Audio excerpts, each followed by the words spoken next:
All right, here we go. All right. Hey, welcome back. I'm Tyler, host of the Krypton Report podcast. I'm bringing with you Jason J. Lewis, the voice of Superman from Justice League Action. And we thought he's working right now. He's taking some time out to talk with us. So yeah, I was fortunate enough that my break worked out the way it did. So hey, we appreciate it. It's always nice to get the chat, and you and I have chatted before. We did an episode of the podcast about 2 years ago. I think I can't keep track of time anymore. Like I can't. It's been that long. That's crazy. Well, something the other day my friend said, and I was like, "Yeah, that was in 2019." Wow. I'm like, wow. So when you say it like that, it feels a lot longer. yeah, it does. But it's good to see. Last time we just did audio, so it's nice to do the video with you. Thanks. I'm feeling a little rough today. I apologize. I was driving early this morning, so I'm a little tired. But you're perfectly fine. Perfectly fine. Looking sharp as always. But you're welcome. So let's just we'll make it quick. But I said this to you. We did the podcast, and my wife, she's not here right now, but she'd back me up on this. We watched Justice League Action with the kids. That was a great cartoon that came out. My son was 1, and of course we bought the series, and we've watched it with both of them. My daughter loves it. It has the wonderful ability that has an episode with Stargirl and Supergirl. Yeah, 1 second. Yeah. Oh, you're fine. Hang on 1 second. Sorry. Mm-hmm.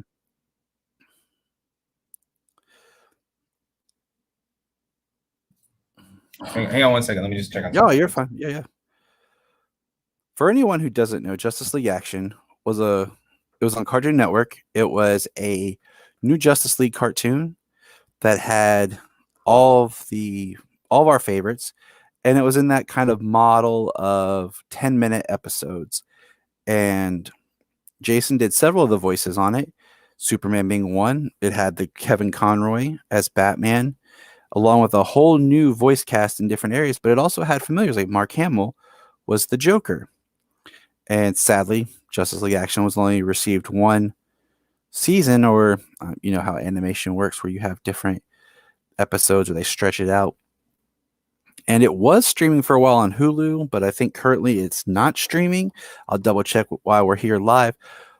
But it's a great show to check out, and I recommend it because it was really fun. There's a Christmas special that me and the children watch every year. There's a Halloween episode that the children and I watch every year.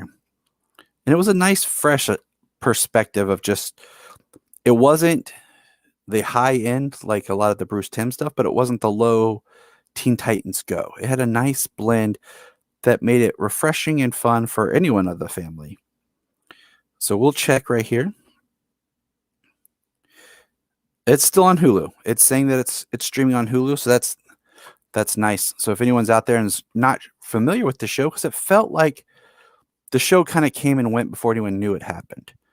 I know that the kids and I were going to Walmart and Target to look for the toys, and we were fortunate enough to get a couple, but they were gone before anyone really knew what was going on. And that's sad because, as if anyone's listened to the podcast before, know that I have a big desire for DC to bring back some sort of cartoon that is a higher caliber for kids. Young Justice Season 3 was more adult based. Teen Titans Go and DC Superhero Girls are very juvenile shows, and my daughter loves the DC Superhero Girls, which is fine, but I'd like something that's for everybody again. We've been rewatching the Justice League from the early 2000s recently, and we've been watching Justice League Action, as well as the first 2 seasons of Young Justice, which was definitely more in that vein of for everybody. Now I know Jason's busy, so I'm continue talking. We'll get him back here, and that's life. It's a live show. He's working. He was fortunate enough to take his break and talk with us. So if you're wondering what we're doing, we're raising money for the Actors Fund. And so throw us a comment Oh, sorry. if you have any questions. Oh, you're fine. I was just filling everybody in who's watching who may have not been familiar with the show, and how Justice League Action was a fun show and a higher caliber cartoon than Teen Titans Go, but Yes. not so much. Hey, Geek was Yeah, there's Luke. I owe him a podcast as well. So he's a good guy. He's a good guy. So, Jason, we'll jump in here. Tell us a little bit about the audition process. If you knew that it was for Superman, if it was just a voice gig. So just kind of fill us in how that started for you. Yeah, I remember the audition came, I think it was like October of 2014. And it was, very clearly it was Superman. I mean, it wasn't quite as, NDA at that time. They weren't disguising. Cause now it's like, they don't even tell you what the project is. They'll give you different names, different dialogue. They don't even give you a script. But then it was really cool because they gave us at least a little bit of a script and some context, and they let us read for as many parts as we felt right for. So I actually read for Superman and Batman and the Joker, because they were like, we're not saying we're going to recast everybody, but we just want to be open to new reads and new interpretations and things like that. So I just did whatever, I sent it all in, and we got the call that we'd be doing the pilot in November of 2014. And so I was very excited about that because my agent was like, look, this is a pilot. They're going to kind of test it out, see how it feels, see if it's going to be a go. And then it would start recording early 2015. And I was like, great, Yeah. And so that was in like late October. They said that they were going to record week of October 20th. I remember this distinctly. And that kind of came and went. I didn't hear anything. So I was like, okay, well, whatever, but then like literally the week later, they were like, okay, so they want to hear you for Superman. I was like, what? I was like, that's insane. Cause I was like, how is that even possible? Given the fact that I just know there's so many people who've done that voice and a great number of great actors. So I was just really kind of like, is this for real? And, my agent was like, yeah. So I went in and recorded the pilot, and it was with Wes Gleason. He was the director, who's doing a lot of the DC direct to video stuff now, as well as some other animated series content. And he was nothing but awesome and complimentary, and just really like, hey man, you were in heavy contention for several roles at the time with your auditions. And I was like, that's really awesome. No, I'm very flattered by that. But we all agreed you were Superman. And I was like, well, thank you. And so we recorded the pilot, and, I didn't, and that was with Rachel. That was where I first met Rachel, who was Wonder Woman as well. And we were both kind of stunned because we were among some veteran company in the pilot even. And then we were, we waited. And then in February, I got a call or I got an email, and they're like, hey, we're going to start recording for the whole year, clear your schedule. Like, here are the 3-week blocks of time. I was like, this is insane. And I was expecting this to kind of really be like a huge launch and a really like, a big platform for me. And being animated, I didn't realize how long that wait time to do stuff would be, because it really wasn't for another almost 2.5 years that really the series kind of became in popular culture at all. So it be December of 2016, was it? Like, I felt like that was the yeah, and it was December 2016, and that was a super exciting week, and then it played throughout most of 2017 into 2018, because the way Cartoon Network decided to spread it out was bizarre. Yeah. And we had initially recorded it as 52 episodes to be played as back to back in a half an hour. Mm-hmm. And that would equal a 26 episode order for a regular season, if in television terms, if anyone's familiar with that. And so with children's content or younger content at the time, they were breaking it up into smaller episodes so they could get more content and do. That was great. It didn't matter to me. I was excited. Yeah. And so, but what they did was really weird. When they aired it, they aired the pilot, which was like a 4-episode thing that wound up being about an hour, and then that was really exciting. But then they kind of put it at a weird time, like Saturday mornings at 7 a.m., you know, and it was only one episode. And so it was only this weird 15-minute episode on Saturday mornings. And so, no, it never really caught the traction that I think it deserved and really was, you know, so it was just weird, you know. I totally agree. And I just, it was one of those shows like, you know, I bought the season. I watched the pilot. I enjoyed it. I bought the season. So it was always dropping in my, you know, my Apple. And Yeah. it feels like so much stuff gets lost because of this, you know, because the weird times. And then, you know, I checked while you were taking your quick break, like it is still streaming on Hulu. It says it's on Hulu, and I'll double check. And I feel like the shows are getting second life on these streaming platforms, you know. Yeah. And it's just kind of sad because the show is great. You know, my kids love it because it has all the characters. You know, it's fun. It's something that I watch and can enjoy with them. And I just feel like it never got its due. Like the toys were gone before I felt the show really got traction. Well, it's like the forgotten series. Well, and I feel like it has the similar fate to the Beware the Batman series. I think that was what it was called. That was I also auditioned for that too. I remember when that was coming around, I thought, oh wow, this would be so exciting. And it was fascinating, and it's all up to, you know, it really kind of is Cartoon Network's. I kind of, you know, hand them that baton and say, look, it was really their planning and the way they scheduled it that I think kind of just made it hard for anyone to follow. But then we're also living in a time where it was, you know, the streaming services were just really starting to pick up at that point. So I think everyone began rethinking how they distribute content, and especially Time Warner at that time. You know, DC Universe kind of came and went, but I know that there was even talk at the time. This was like a year or two before DC Universe was announced. And, you know, even the producer at the time was, you know, saying like, hey, you know, if this doesn't continue, it will have life in some other form. It's just, we don't know exactly how that's going to look. And so, but, you know, it never got picked up because I think Cartoon Network still has the rights to it or something. I'm not entirely sure. It's above my pay grade, and sadly. It's weird because that's one of the shows that I wish had gotten on either DC Universe or now on HBO Max. You know, it's sitting over on Hulu. Yeah, it's weird.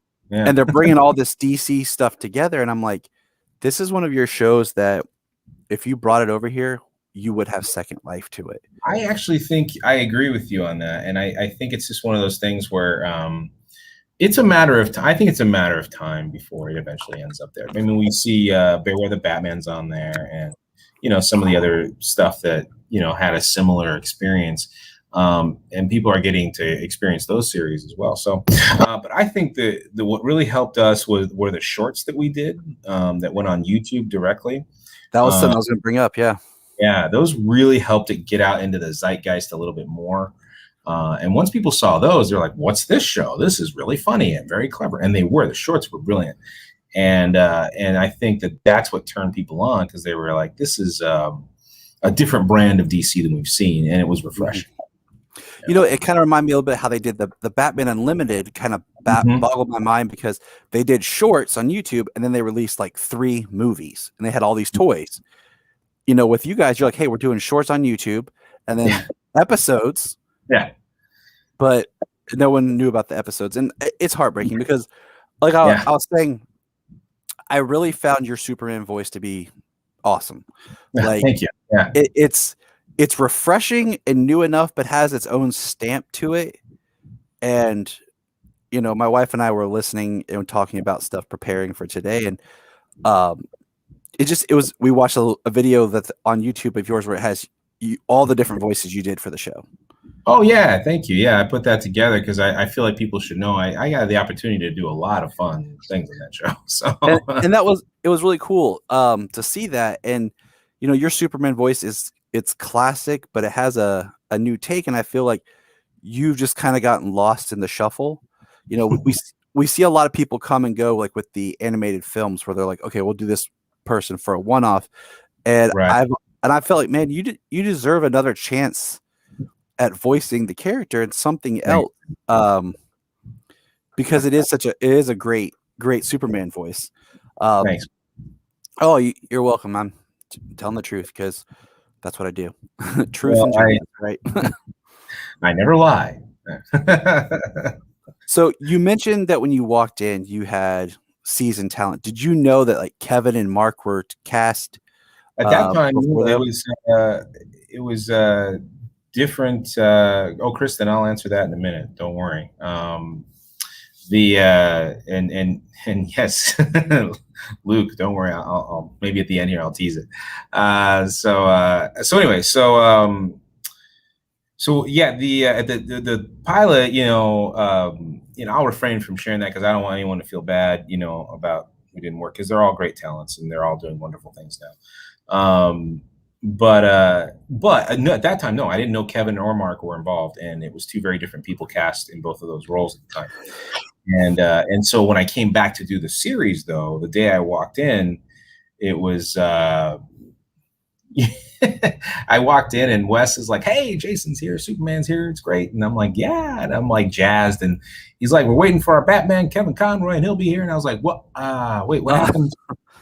And I just really had to stop. I was like, "Wait." He's like, "Oh, yeah, they decided to go and bring him back." And I was like, "Oh, okay." And so I had to kind of walk in the room and be like, "This is a very different experience now." So yeah, because it's a very mashup of the two generations of like, you have you and Rachel's like the new, and then you have Kevin. Like if you look at the DC Trinity, like the old sizzled, grizzled man, and then the two young, fresh people coming in. So it was really cool to see Rachel and I make that cut, because I think that really meant a lot to me, just because of how much I valued my work in that show, and I really credit Wes for really being a good defender of our work.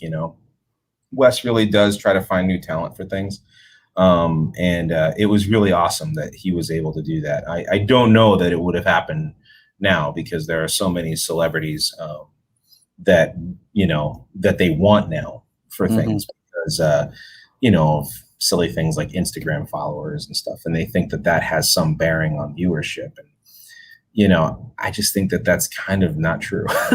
Like, I don't see the correlation there. I agree. But they seem to think there's data to back that up. So. Well, I have my fingers crossed that you'll get to appear as Superman on an episode of What's New Scooby-Doo, at least, because we saw Rachel show up as Wonder Woman. I know. Yeah, so I'm like, heard she did that, and I was a little like, I was like, man. Like, if nothing else, I want to work with Dietrich again, because he was just a freaking blast to work with, Dietrich Bader. And I remember there were many sessions where it was,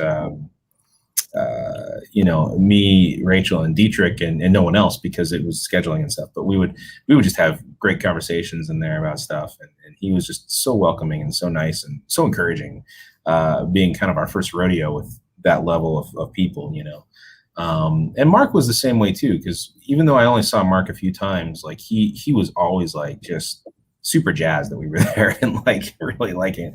It was just a weird feeling to have all these veterans like rooting for you, and but it was great. It was really great, and I hope that will happen again, because it's a character that I truly still love and embody, and want to like do my best to represent in a positive light. And I think I really feel like my interpretation deserves some other angles. I've read for a couple other DC things, and I haven't had anything come to fruition yet. But it's okay. I try not to take it personally, but it's just kind of a bummer, because I miss working with that crew. So, I mean, that would make sense, having that close knit relationship with those people, and then not getting to, and then Dietrich was actually part of the event Friday night. He was on talking Friday night. Yeah. Oh, that's awesome. I'm glad he got to do this. That's great, because I tell you, man, his booster was, I mean, he kind of stole the show. Between him and PJ is Firestorm. They really like they just wrote episode after episode featuring those guys. Oh, and then Plastic Man too. They just really had a lot of fun with those characters, and it was great. I loved playing around them. They were fun. So we've said it a lot. The show is awesome. It is so much fun, and the characters, you get to experience a lot. Is there now? You've also done live action work. Is there any certain live action thing that you'd like to kind of talk about? I was looking over some of your roles and things, and I saw you had actually directed a animated film as well. yeah, it was kind of an interesting experience. It was a voice directing. It wasn't a full direction because we were taking it from Indonesia and we were translating it into English. And it was an opportunity that a friend of mine had, and he was like, "Look, we've got this animated film. Do you know, like, because they were like, I think they were in over their head. They were like, they do features mostly, and they're like, well, we got this thing as part of a deal, and we don't really know what to do with it. We know we need to dub it into English. Where do you do that?" And so I just began kind of consulting them like off the cuff, and I said, well, you need to find a studio. You got to get to this and this, and you got to, like, cast some good English talent. And I said, I could direct it for you. And they're like, would you? And I was like, yeah. I'm like, okay, great. And so it was just like that fast where I just wound up being able to do that. And it's supposed to be part of a bit of a franchise, but I don't know what's going to happen with that. I know it's had some play overseas, and the ironic thing is that I think they showed it at Cannes Film Festival in France. And so I was like, wow, that's really, and Italy too. It was an Italy Film Festival. So that was exciting to do that. And honestly, I would totally do that again. But I will say, everything I was doing in that booth, when I was directing, I learned from the extensive work that I did on the show and from Wes, and just hearing the way Wes directed, and the way he was just like, I love it because he knows how to talk to actors in a way that doesn't make them feel self-conscious or that they're messing up the lines. Because it's so easy for us to do, because we're around big talent, we're around important people, and we want to look good.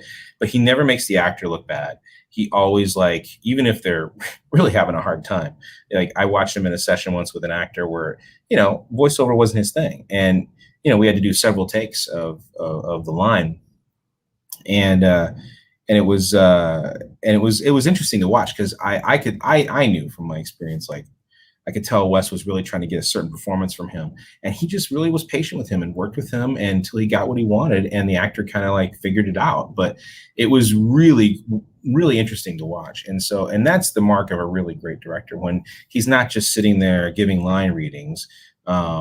He's really trying to help the actor tap into their creative juices, and I really appreciated that about him.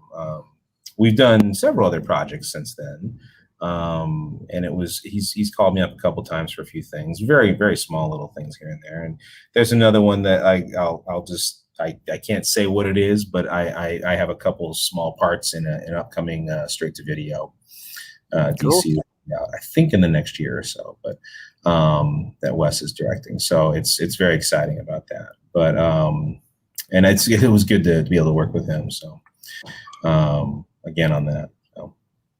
Well, we'll keep out our eyes on your, Twitter and everything to see when those are released, so we know what they are. Do you prefer to do voice acting over like live action, or do you prefer the directing angle that you were discussing? I honestly, for me, whether I'm acting, behind a mic or in front of a camera or, on a stage, to me, it's all acting.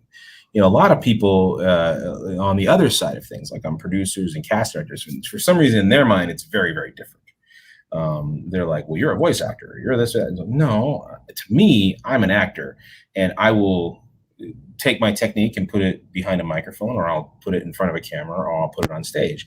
And there are different approaches, but it's all kind of the same craft. And so to me, I just I get jazzed doing it whenever I can, whenever I can get paid for it. It's wonderful. But I just what was really exciting is right before COVID, in November of 2019, I wound up getting a whole new management team with Terry Snell and Talent Inc. And Carmi Green, and it was just a really exciting thing because they're a pretty good management company, and it was for on-camera stuff. And so because I had spent after I knew Justice League Action wasn't going to get picked up. In October 2018, I kind of sat down and said, okay, I just got to reboot, I got to rebrand, and I want to get back into on camera. And I just, I got to do the whole thing. I put all my focus in voiceover for the last few years, and that's fine. But now I know I have more to me than that. So I want to get back in the on-camera game a little bit more seriously. And so that's what I did. And within the year, I had new shots, I had a manager, I had a commercial agent, and it was like this really amazing thing where I made a plan and I kind of walked it out, and it worked. And I was like, that felt really good. And then COVID hit. And so, and it was really exciting because like my very first audition, I think was some Disney pilot, where I was playing like auditioning for a dad. And it was really great to feel like, hey, these are the kind of opportunities. And I just had another on-camera audition for a really big series for HBO. So I'm hoping that those kind of things will continue to happen, because to me it's all the same. And right now during COVID, I started working for doing some radio stuff. So radio has been kind of a new area for me, doing radio commercials, producing and creating those for clients and things like that. And that's been actually really exciting for me too. So that sounds exciting. I know we're short on time. I was going to ask, is there anything that you've done that you recommend that we could see you in live action acting, like any movie or anything that you recommend that we could check out? Well, the few live action things I've done, there's a film I did with Dante Bosco called Sightings, and it was a really different take on the Bigfoot legend. It has a definite like B movie feel. All right, way to go! All right, for the Actors Fund. That's awesome, man. It was it was called Sightings, and it was a really exciting movie to kind of take a different spin on the Bigfoot legend. And I played kind of like the character from like Dewey from Scream. It was a little bit like the small town sheriff kind of thing. So it was really fun to do that character. And the director and actor, the writer and director was a friend of mine. He's like, I have you in mind for this thing. And we did the reading in 2012. And I think it was 2015 when he's like, okay, we're ready to shoot. We're going to fly out to Austin. And I was like, okay. I didn't even know that was still in the ether. So it's just, there's so many things like that happen in LA where you're just like reading for different things and doing different things. And sometimes it materializes and sometimes, you never hear about it again. So you just never know what to do. So be open to it all. That's exciting. It's exciting because it's, we have the opportunity to hear your voice, and sometimes it's just nice to kind of, that you're doing the live action too. Could you say something in your Superman voice for us? You can pick whatever you want to say. Everyone, it's time for you to go get your vaccines. If you haven't, be a friend and get your vaccines. There we go, from Superman himself. It's awesome. Awesome. I had a request earlier. Where was it? Oh yeah. Here we go. The donkey voice. Well, that's fine. Of course, don't forget. I won't forget that. All right.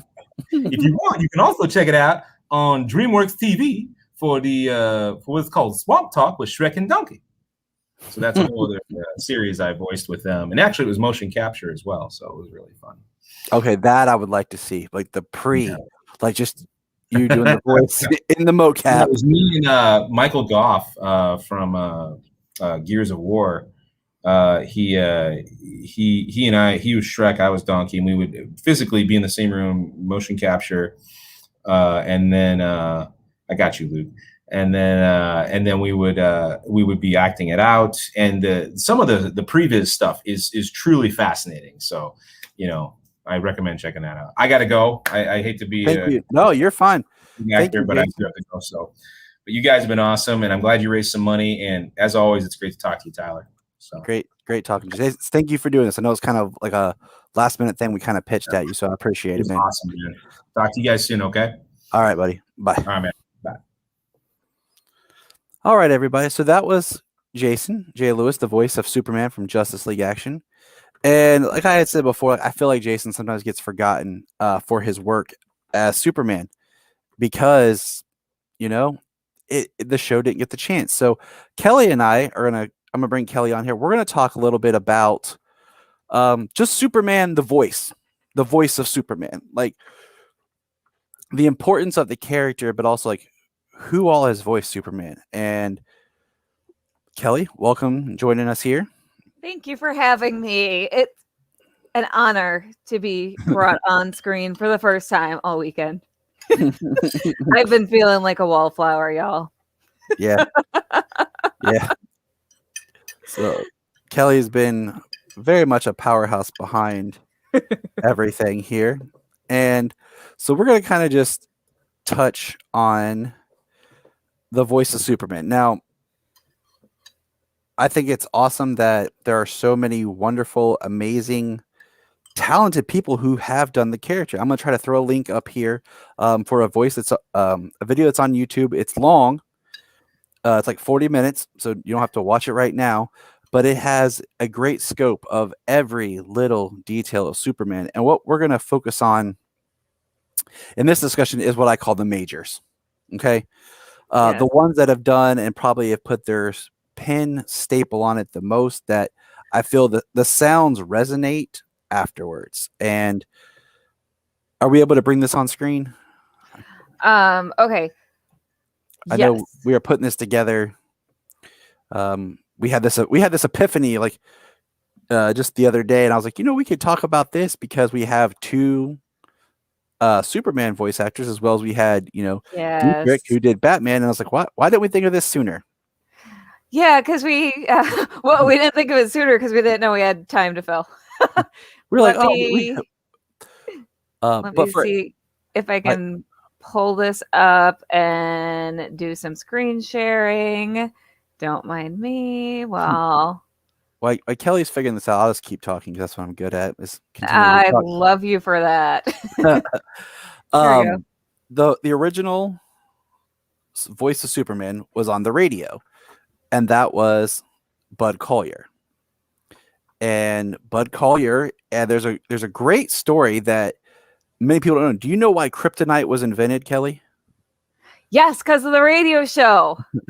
Because Bud Collyer wanted a vacation, and they had to think of something to weaken Superman, and kryptonite came to be, and basically they had a stand-in just basically grunt and groan for multiple episodes. And that is how we got kryptonite.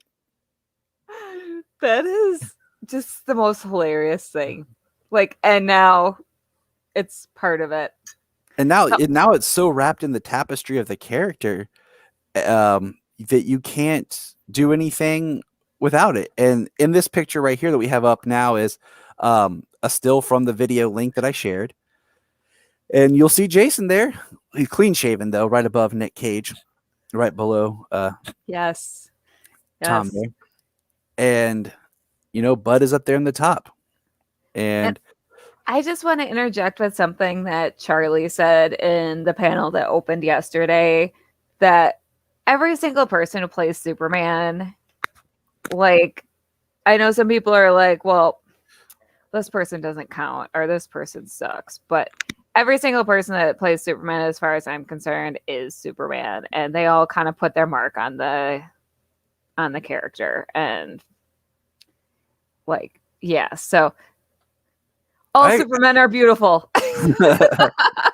I mean, I agree. Like I had said, was I feel bad because in this modern era we have a lot of going on, and I feel like Jason, he got left out and was kind of the forgotten voice, of Superman. And we have all these animated movies that come and go, and some people just get kind of get forgotten, and it's a lot of people don't even look at who the voice actors are because there are so many animated movies. But I'm always fascinated by who the voice actors are. So in our file here, if you'll scroll down just a little bit, we'll bring up Bud. Bud most notably was the radio show, but also did the Max Fleischer cartoons, which are some of the most beautiful cartoons and artwork of Superman ever captured. Absolutely. We covered those recently, and then we're in the majors. So here's Tim, which is a lot of people when they think of the voice of Superman. I think Tim is kind of where they go, or our next one, and we'll talk about that, which is George. And I mean, the resumes on these two are impressive because not only did they voice, Tim for the Superman the Animated Series, but George for the Justice League Animated Series, but they also went back and forth because at that time we had the video games, we had the projects of the animated film division of DC was just starting. So you had a lot of them coming and going back and forth in there, and it gave them the opportunity to voice the character in multiple ways instead of just the one series. Yeah, for sure. And are you excited to talk to George later? Yes, I am. Me too. So excited.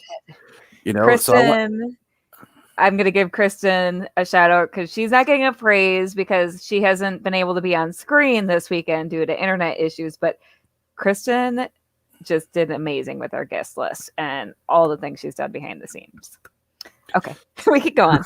No, thank you, Kristen. I was going to say that's why it's impressive to just look at here this, George's resume, and I look forward to talking about that because in my recent research, just reviews as I was preparing was the thought of just wow. And I'll save the comments for later, but just George's resume is very very strong for Superman. Yes. And then like right here, Nolan North is I don't think he gets the attention for Superman he deserves because when I think of him at first, I thought of Superboy, from Young Justice, but he also does Superman. And then he's done pretty much all of the Lego direct-to-video Superman. I did not know that. I actually don't think I've heard his name. And Nolan, if you're out there, which you're probably not listening, but I'm sorry because he does a good job. Yeah, he does. And like I said, he was brought to my attention first when watching Young Justice because we like to watch Young Justice because it's the first 2 seasons are amazing, and it's one of the few shows that has Superboy because one of the hardest things that I get is I have my daughter who wants to watch Supergirl and my son who wants to watch Superboy, and there is no cartoon of them together. Okay? You know how hard that is? So I have to bounce around between the two, and Young Justice is always a good default for Superboy. But he has a very distinctive... Everyone who's voiced Superman has a distinctive tone, a distinctive part, but at the same time, you still hear the character. There's something... Yes. What's the word? I don't want to say... Super. There's just elemental almost inside of like just you hear something and you can say, yeah, that sounds like Superman. It's that thing where you hear it and you automatically just put your trust in that person. It's the sound, and I'm gonna kind of paraphrase something that was shared on Twitter earlier from Christopher Reeve. Was one of the elements of Superman that's forgotten is he's a friend, and it's that voice of a friend, that comforting sound of someone that when you hear them talk, you feel better, like your guard is down and you feel comfort. Now, if we go down and we start looking at the TV series, that came, we have Danny Dark, who is most famous for doing the Superfriends and the Superpower series. And he has that voice that you're like, oh, I don't know that, but it's a very radio personality styled voice. When you listen, like an announcer, like you're almost like, oh, like it's like, this is Superman reporting in, kind of like sound. Which is perfect for a reporter. Yeah, and I mean, at that time, was it the late 70s where they tried to make Clark? I don't remember if it was the 70s or the early 80s, where they tried to make him the TV reporter. Oh, yes. Right around that time. I was just going to say to Kristen, yeah. Well, yeah. Yeah, I can't. I bet we all can agree to that at some point in time. Now the Ruby Spears series with Bo Weaver, that was one of the series that I never remembered being on or a part of or seeing, and I kept seeing the discs, but I didn't realize they were something different because Right. Yes, TV was way too glamorous for Clark. He doesn't need his face out there. He just, he needs to Right. be behind the Especially word. because eventually someone's going to go, wait a minute. But eventually, this series I bought, it was real cheap one time on iTunes, and I bought and started watching it because I had bought before in the past where you end up rebuying stuff because they package it different with different art, and then when you watch, you're like, wait a minute, I already have this. So I was hesitant for the longest time to buy this until I actually understood that it was something completely different. No, this one is one of those voices that it works, and I think with the series in itself with Batman the Brave and the Bold, that some voices you really like, some you might not like as much. And his was decent. I mean, it worked for that show. I don't know if I could see it translate Right. to other areas or not. And then makes sense. And then of course, right there, our good friend Jason. Who we just heard from. Yep. And his voice to me is classic. Now, I just put Jack in here for anyone who maybe have not put it together to know that we do have a new Superman animated series coming. I'm so excited.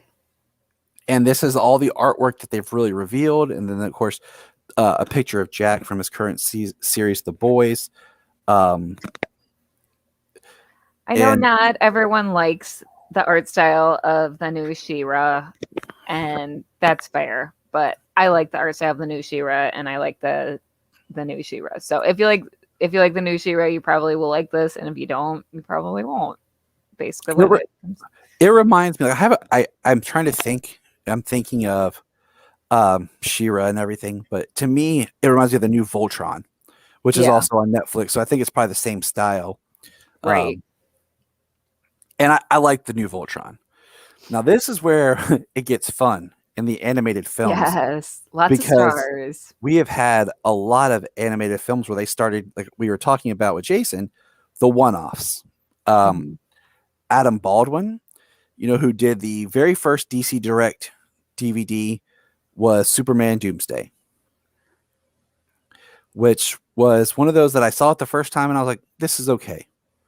And I've come to appreciate it more as time's gone on because I wanted so much more out of that film. Right. That's fair. And then excuse me, Mark Harmon, who did Crisis on Two Earths. And interesting story about Crisis on Two Earths is this was supposed to be a movie that was going to go from the Justice League animated series into Justice League Unlimited. They were going to do this movie. And for some reason, I don't remember why, it did not get made. Huh. They just went. And so they had this script.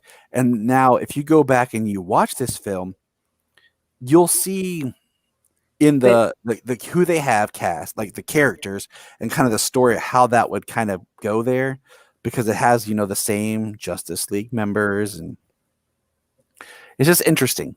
I think Mark did a good job. I think you got the wrong name on here. Oh, this one's Kyle. Like, go down one more. I think it kind of lagged. Yeah. No, nope, going down. I think the name, you threw this together really quickly and did a really good job, but Kyle MacLachlan. Yeah, this is Kyle MacLachlan. I guess, I don't know, maybe just something happened when I was making the slides. I apologize to Kyle MacLachlan, but he did Superman for DC New Frontier, which I love the look of that film. I think he did a good job of Superman. He has that time period sounding voice. That film is very much set in a certain time period. and I apologize that slipped through when I was putting this together. You Sorry, did Kyle. such a good job with this, though. Like that's why I still showed it because I didn't want. Also, I didn't want to overlook that because he's one of my favorite voices of Superman of the one-offs. I agree. You know, it works very well for what he did. James Denton did All-Star Superman. I would say he did well. He did okay. It's not one of my favorites. I haven't revisited the film recently because we are finishing up the review of the book this month on the podcast, and then next month we will be doing a film review with our friends from Last Son of Krypton podcast. So I didn't want to jump into that film, again without having, the proper.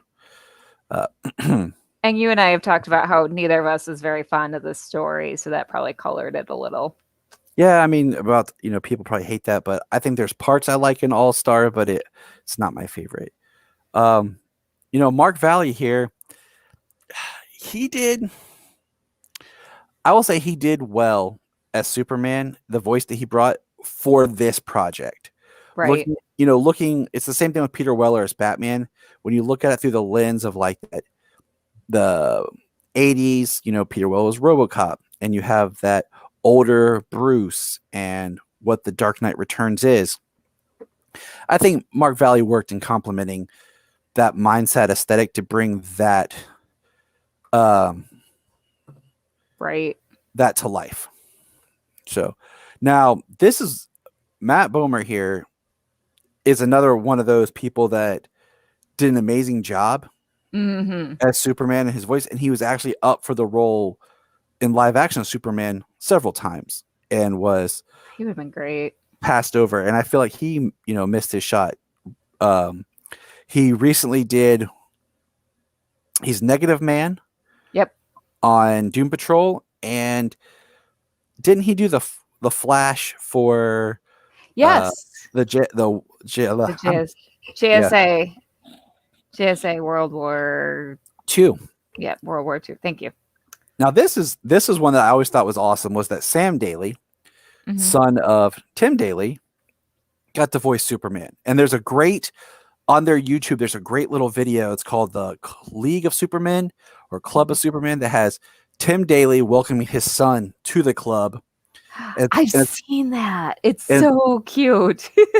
it's got Brendan Routh in it, and Dean Cain's in it from like a video screen. And that's just, it's kind of cool, like this father-son. Oh my gosh. Connection. I love that video. I forgot about that video till you mentioned it, but I love it. And then Alan Tudyk. Alan Tudyk is an amazing talent. I think just period, he gets overlooked so much of all of his contributions to film and television, but his voice work is astounding. Currently, he's the Joker on the Harley Quinn series. But I can see him doing it. His Superman was good.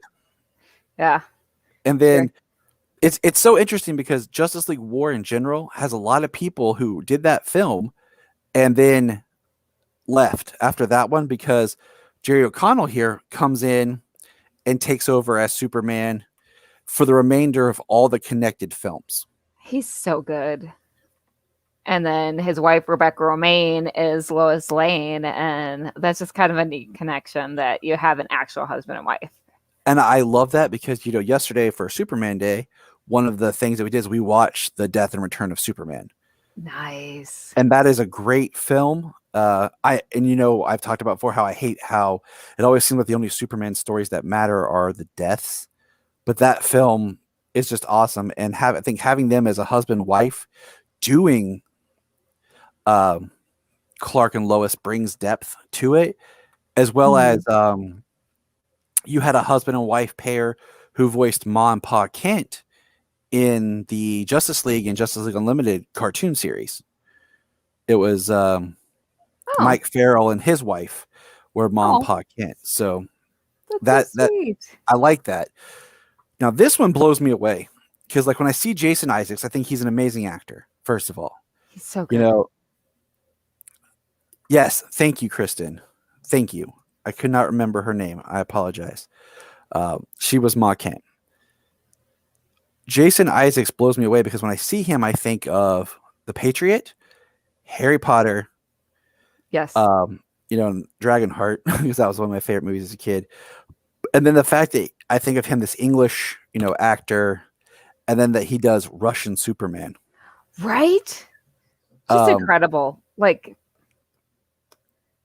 we could do an hour just talking about how amazing Jason Isaacs is. We could do an hour talking about how amazing a lot of these actors are, to be honest.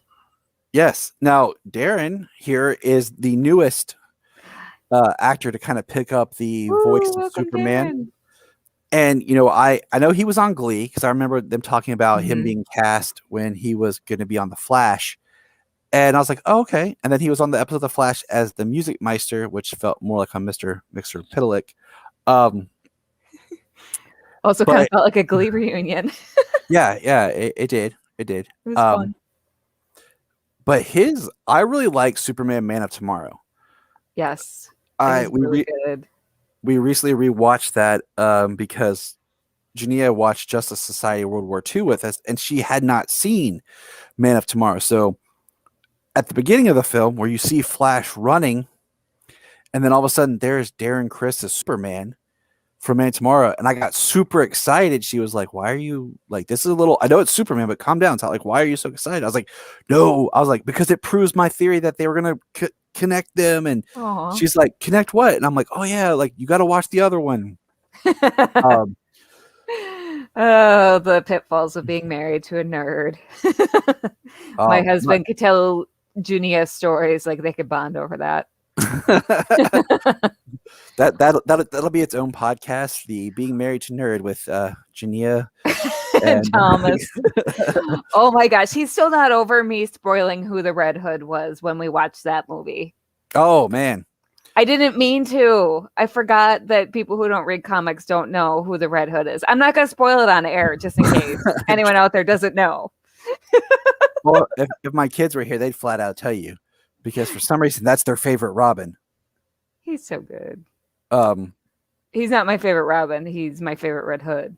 Right, exactly. He's one of my favorite characters, like in general. Like I love him. But yes. Okay, so other voices, real quick. This one I kind of put together because a lot of these are like smaller things, and we were just running out of time. But oh yeah, Channing Tatum. I forgot. Christopher McDonald was he was on Batman Beyond as the older Superman because he also voiced Jor-El on Superman the Animated Series. I know Christopher McDonald mostly as Shooter McGavin from Happy Gilmore. Look, John's wife, she's going to be joining the new podcast that I'll be pitching to Jania here. And if she's watching, she's probably like, yes, I want to listen to this podcast. My husband's like, he's busy with the kids too, so he doesn't even know he's been signed up for a podcast. Yes. He'd be like, really? Christopher McDonald was Goose in Grease too. I forgot that. Peter Jessup did The Adventures of the Justice League Trapped in Time, which is one of those animated films that came out at a weird time that was a direct-to-video that nobody knows exists. It's on HBO Max. The kids enjoyed it. Is it good? That sounds good. I watched it. It wasn't bad. I own it. Like I got it. You just answered, I watched it when I asked if it's good. So that's all I need to know. I mean, I'll watch them all. I mean, if I own it, it has to be somewhat good. And then Yuri Lowenthal voiced the young Superman in / Superboy in the Legion of Superheroes TV series. Travis Willingham was on some of the Lego shorts. Matthew Mercer did the DC Superhero Friends. Finally, Nick Cage got his chance to be Superman in the Teen Titans Go to the movies, which if I have to do Teen Titans Go, that's the one I go to because that one's hilarious and super meta. I need to watch that. Oh, I highly recommend that movie. And then the other movie they did, where it's Teen Titans Go versus Teen Titans. Channing Tatum, of course, did the Lego Movie 2, and the Batman Lego Movie.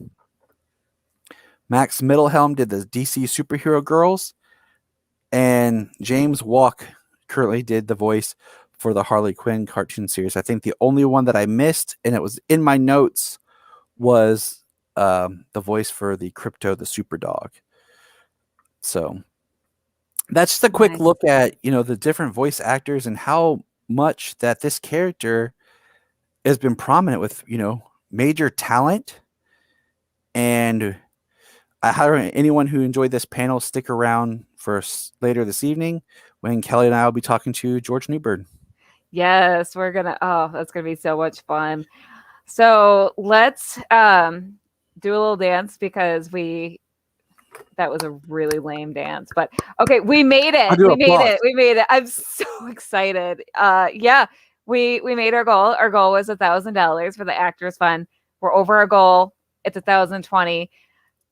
If you feel moved to donate, please keep donating because that's not the maximum. Like, we're still accepting.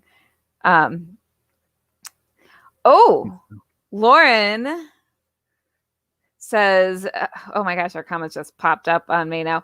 Lauren says we forgot Jason Marsden. Right, and I'm trying to think, when did young Clark Kent? Oh yeah, you're right, for Superman the Animated Series. Yep.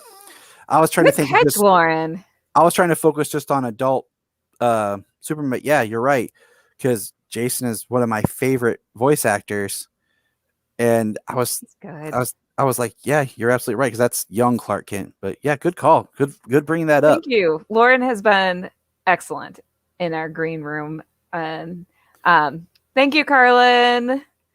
All right, so I am just going to show off our thank you. I want to thank all the podcasts that have made this happen. And if you enjoy listening to Tyler, he has his Krypton Report podcast, which we may have to have an episode where I make my husband go on and complain about how annoying I am. It'll be like a reverse. I'll have Jania. Like that'll be our backdoor pilot for our new podcast we're forming. Yes, it's happening. My husband doesn't know, but it's happening. And I'm going to play our video about the Actors Fund. And then I see Diane and Clyde in the green room. So I'm going to bring them on after this. So hi, guys. This convention is also a fundraiser for the Actors Fund. The Actors Fund fosters stability and resiliency and provides a safety net for performing arts and entertainment professionals over their lifespan. You can support the Actors Fund by following the link below and donating. Every donation also enters you into our sweepstakes and gives you a chance to win these fantastic prizes.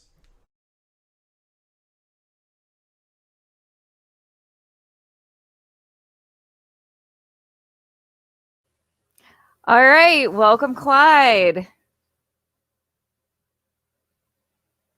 Can you hear me? Welcome, Clyde. Hi, I'm going to drop out and yes, and let you introduce yourself and then introduce your panel, and I'll bring on Diane. All right. Hi. All right.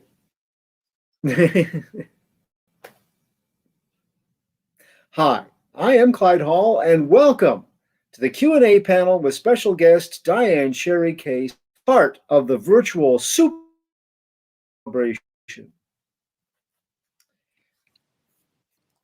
Diane Sherry Case.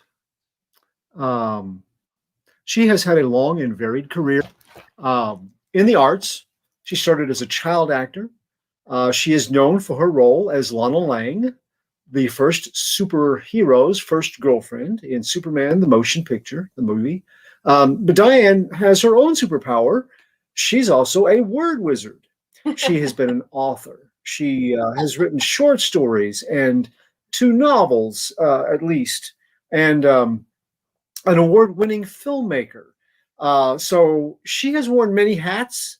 She is a dyed-in-the-wool creative, and we are honored to have her here with us today. Oh, thank you, Clyde. And the Actors Fund, I just want to pitch for them because that's a great, great organization. My mother's just now looking to go into the Actors Fund home. They have a home for a memory care facility. So I just, yay, guys, for raising money for them.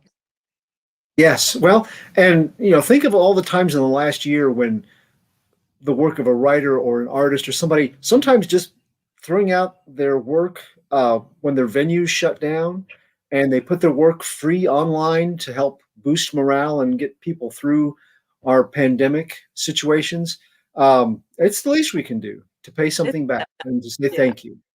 Very nice. All right. Okay, so let's get into this. You did a lot of acting work before being Lana.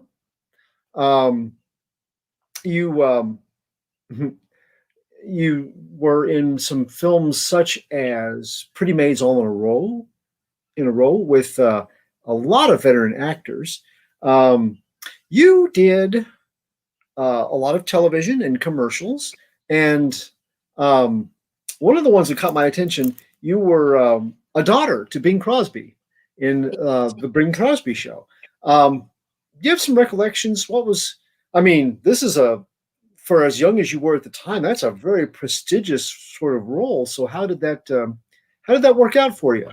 It's amazing, and I'm still really proud that I sang with Bing Crosby. I mean, he sang back. I've got little videos of him singing backup vocals to me, which is just precious, and a little 12-year-old. But he was precious. He was really. He knew I was a big fan of the Beatles, so he once created a fake newspaper with him with a Beatle wig on it, so that I know who he was.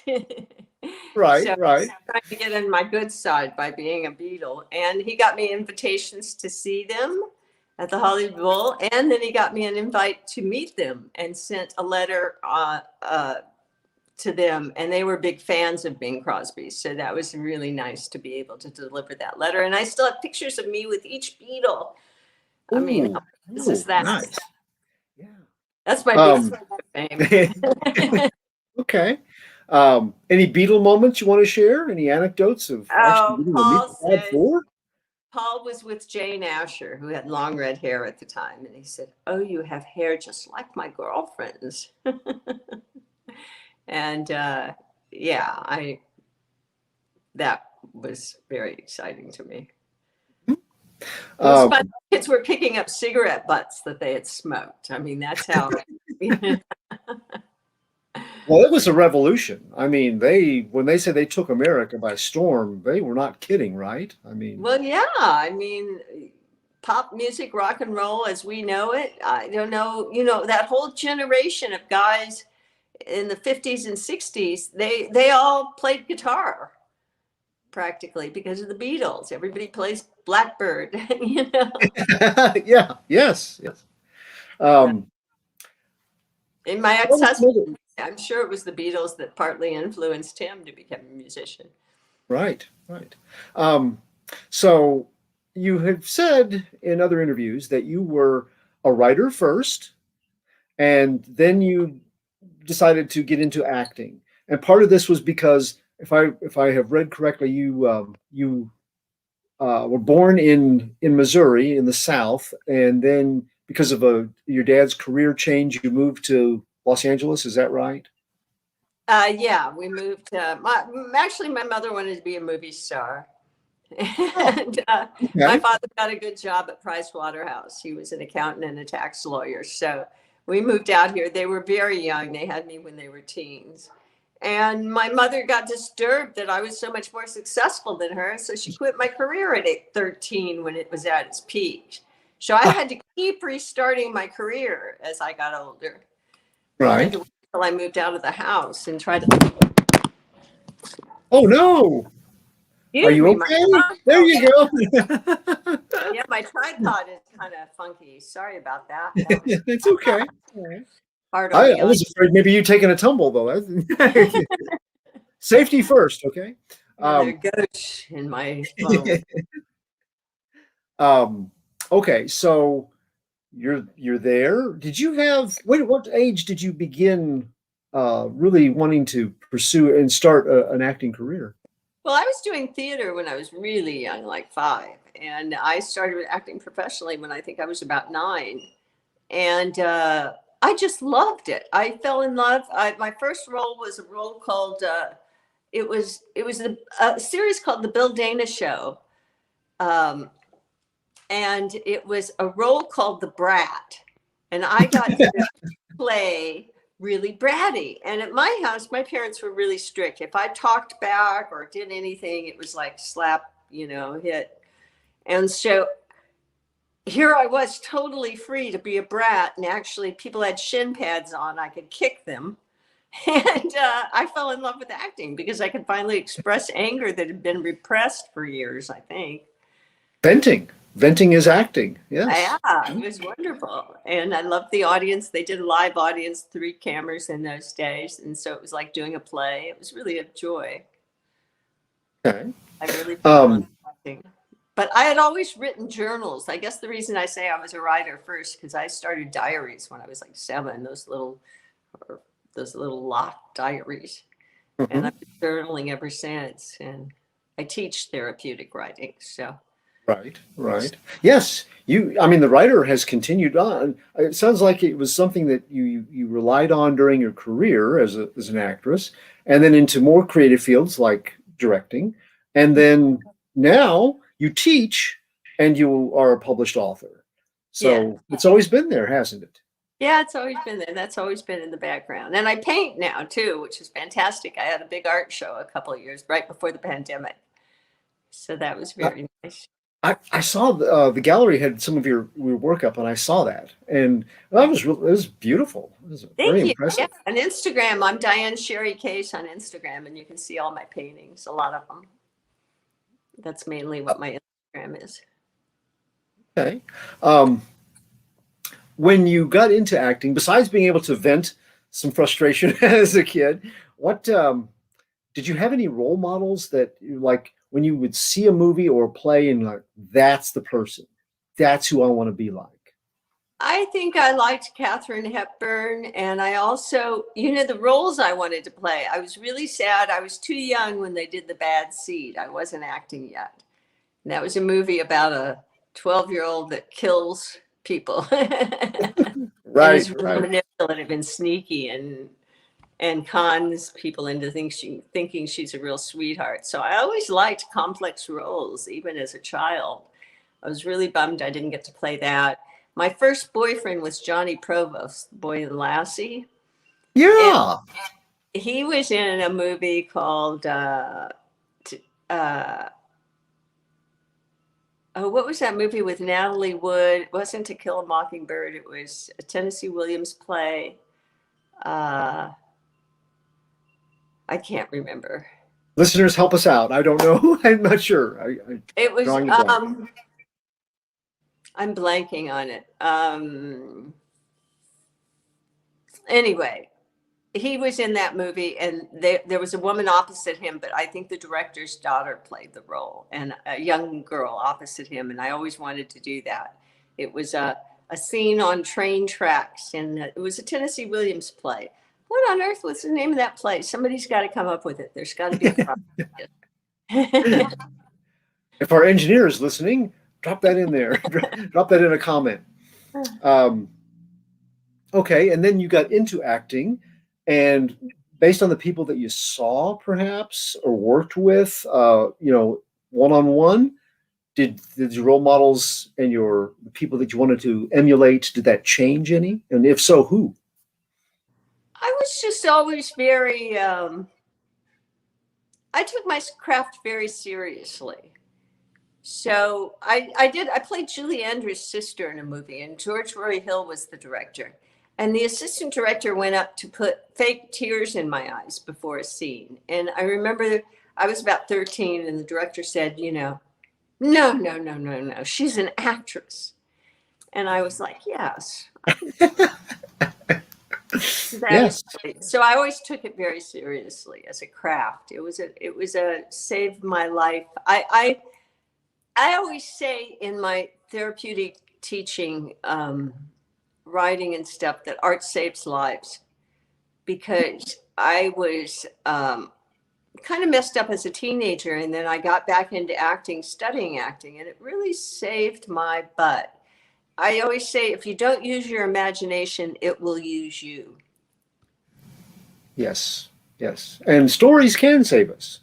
Yeah. Stories, everything from parables in the Bible to modern day movies, you can find inspiration in many places just through the efforts of creative folks, musicians, and artists. So we've got Pretty Maids all in a row. I was really impressed to see the cast list for that film. Any anecdotes, any things Yeah, well, before we that's get a into the funny Superman part? That's a I'm funny sorry? story. That's a funny story because that was before Superman. I got it. It was my first job after I'd gone away to college, and I was walking on the lot on MGM, and they saw me.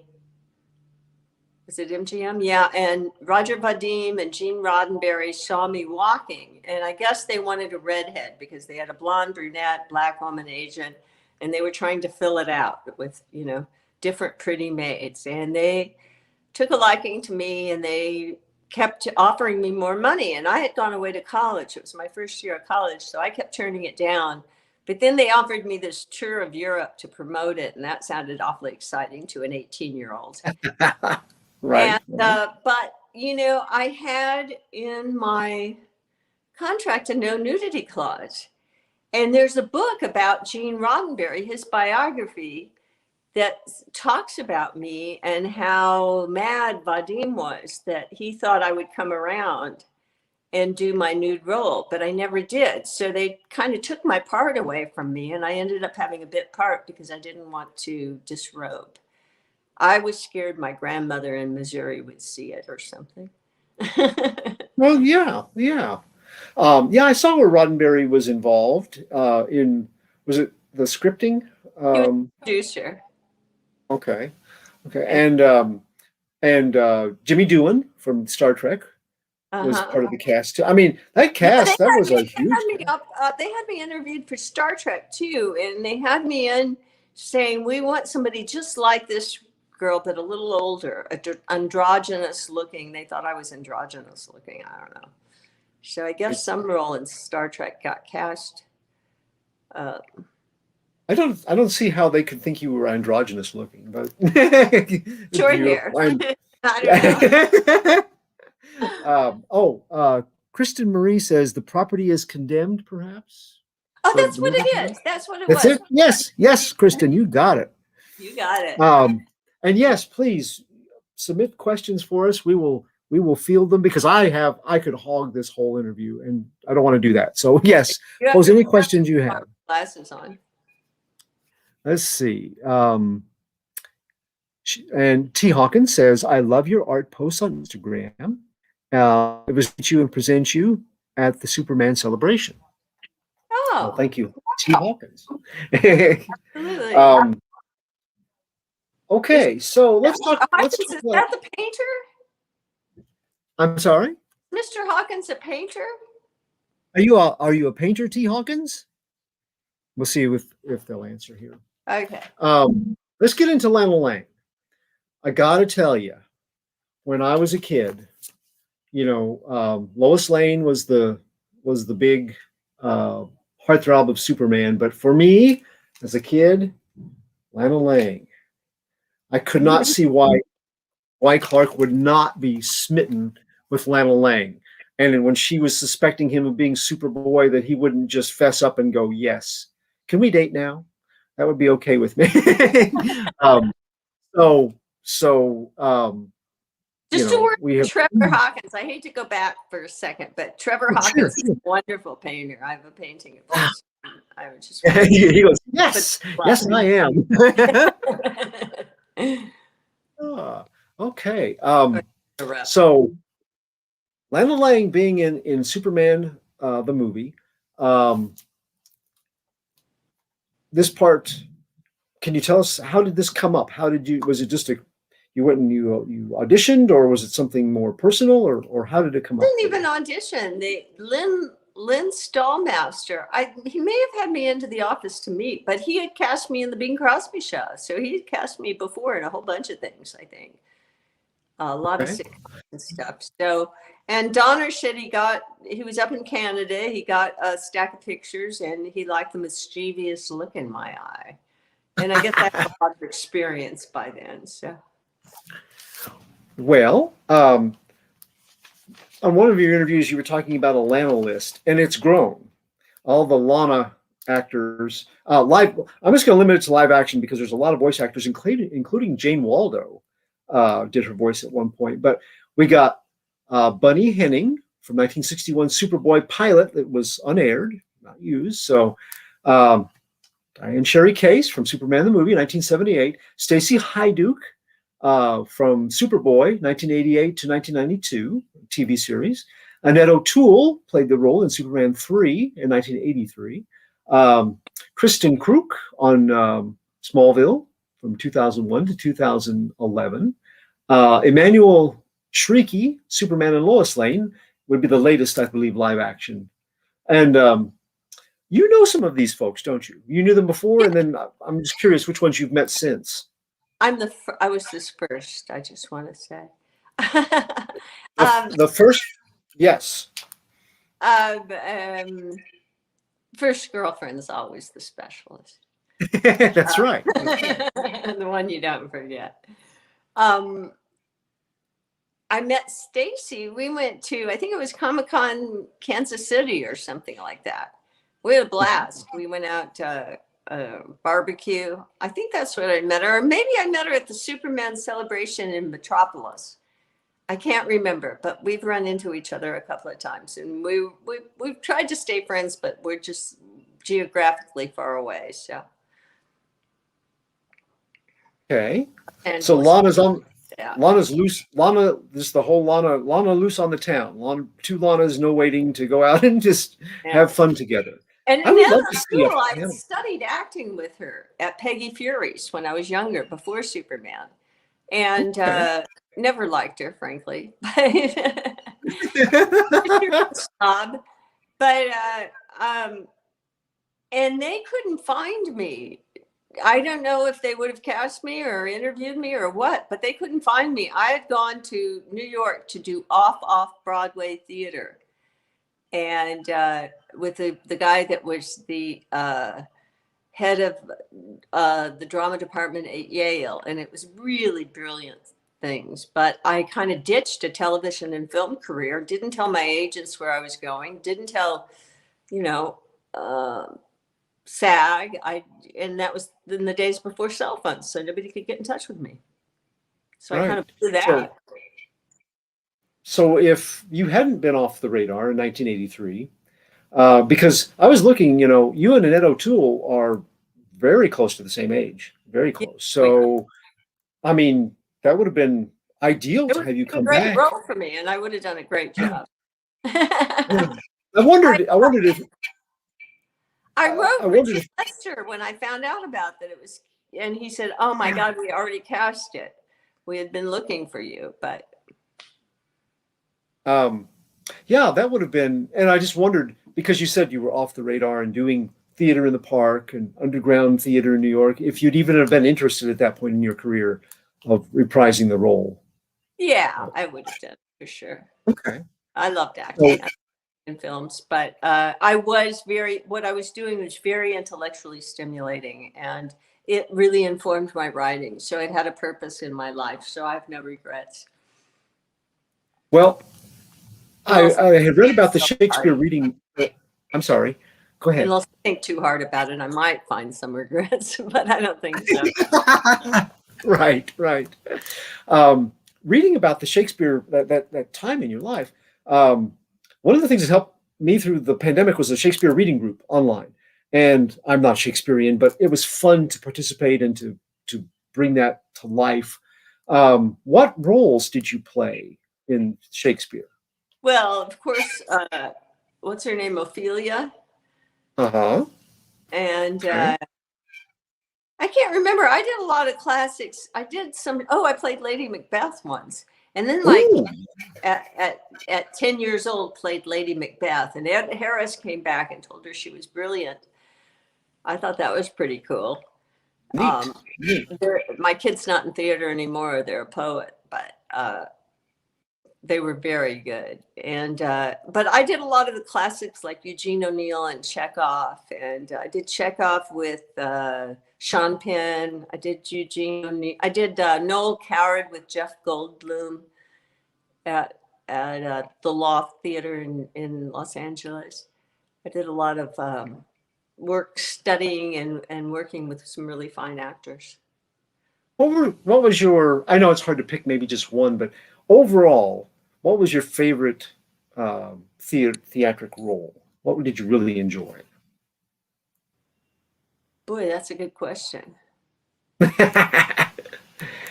And sometimes it's hard to limit to just I one. did a movie a year ago. I hadn't worked for a long time, except for in things I directed myself. But I did a movie a year ago where I played this old lady that sits on a couch and watches TV all day. I had 7 changes of pajamas in the movie. But the TV station she's watching is infomercials, except she owns the station. So she's saying, I want one of those freaking doodles, buying things from her own station, advertising. So it's kind of a common thing. I don't know if it'll come out or what's happening with it, but it's called Magpie Funeral was the working title. Okay. Today, I mean, you are part of a classic motion picture as far as Superman the movie. Even today, with Disney and these huge budget Time Warner exercises and TV shows, it's still held up as a standard by which all of those are judged. And I just wondered, what makes you, I consider it a classic, and I think from what I've read in interviews, you have said, a classic film. People work their whole careers and never get into a classic film.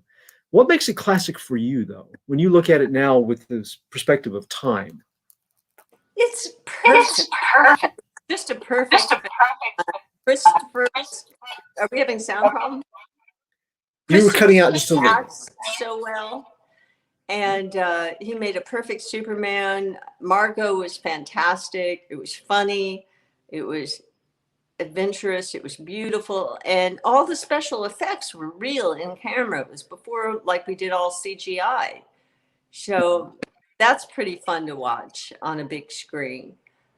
Just the old-fashioned special effects, and they did a great job.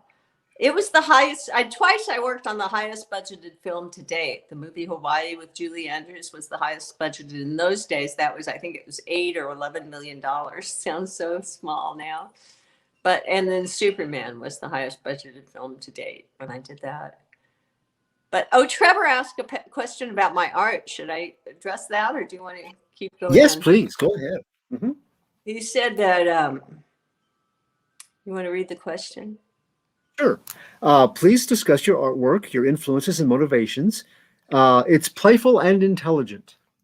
Well, I got into art. I wouldn't have believed it. Somebody gave me a mandala coloring book, and I had bought my kids when they were young. They had these Copic markers that are these professional anime markers. So I started coloring in the coloring book with that. And then after doing that for a few months, I said, what am I, nuts, coloring in lines? Let's get a blank piece of paper and see what happens. And all these weird creatures came out that I would have never dreamed up. So when my art, and then I started painting. Somebody told me that the Copic markers faded, so I started using India inks. Somebody in Germany, a German artist, told me that. And so I used these German Indian inks, and I forgot what I was going to say. Blank. But I know what I was thinking is I paint the same way I teach writing, and that is to try to bypass your intellect and just go straight to the source, which is either, I don't know if it's, a god, the god, or if it's an inner source. But I think to try to think things through for me, or like visualize a painting, doesn't work. I just write, and I just write or draw, and whatever comes out, and then I'm surprised, and that makes it more fun. Because I think my subconscious is smarter than my conscious mind, and more creative. So I try to trick it and not be thoughtful about things. I just try to do it playfully. So that's my influence. it out. What? Just kind of coax it in. Yeah, You just coax it. just let it flow. And there was there's some amazing old books. There's one book that started me called the Codex of Serafino. It's a very peculiar book. It has a writing that's in an imaginary language, and then these bizarre drawings of like fruit people and different things. That inspired me too, and different surrealist painters and different indigenous things. I actually used Mayan glyphs for a series I did. Kristen says, I like to color mandalas in the Happy Color app. So she agrees with you. Coloring mandalas was fun. I felt stupid after I did it for months and months and months. Well, to have so many superhero movies and things today, one of the first things that the PR folks seem to like to do is to show someone that's been cast in one reading, background material like this. When you got the role of Lana Lang, I was just curious if I can read any of the old comics, or if you decided to do it from the feeling of the relationship as you saw it in the script. Yeah, I did not read the comics. I was not true to the true Lana Lang. I winged it. I was true to a young girl who had a crush on a guy and was impressed by him. Right. It comes off very well. How do you feel about the relationship on screen from this perspective? I'm proud of it today? I'm proud of it. It's funny that, it's not a large part. It's funny that it's been so, it's so iconic, but I'm very proud to be in that movie. Of course, it's in the National Archives. It's like the best of the Superman movies for sure. And it was wasn't it the first superhero movie? There were others, but it was certainly a blockbuster status that it had. Yeah. Was unparalleled, I believe, at that time. They had serials, and of course the classic television. Batman the Batman the movie from 1966. There were some, but it just was not seen as a big moneymaker. Uh-huh. And that changed. 1978, all bets were Changed. I think. So, looking at it from today, there are some iterations of Lana Lang who discovered Clark's special abilities or secret identity, if there was a Superboy in the middle of those particular venues. I was curious if that had been part of the movie, if in the script that had been where Lana suspects that he's got powers or he's different, and she finds out he's right. How do you think that might have played out just as an actress in the role? How would you have done that? I was actually going for that little look in the car where she goes, Clark. I was actually like, wait a minute, there's something special about this guy. This is not right. So I was actually doing that some. I think it came across to some people. It was very subtle, but that was in my mind. Hey, this guy's special. How'd you get here? Well, if something had happened,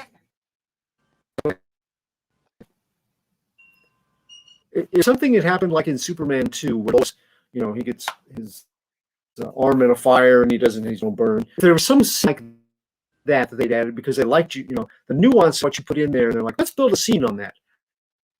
Do you think that as Lana would have approached it with fear, or would it have been an attraction that he's so different? Totally attraction, an admiration, like wow. Okay. I mean,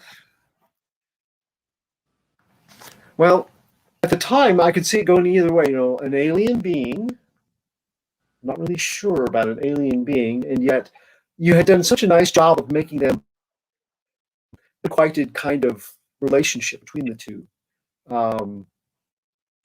I wondered how it would battle out in Lana's mind as you portrayed her.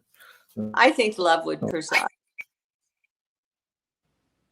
I think her love and crush on him would let her look at the positive. All right. Let's see.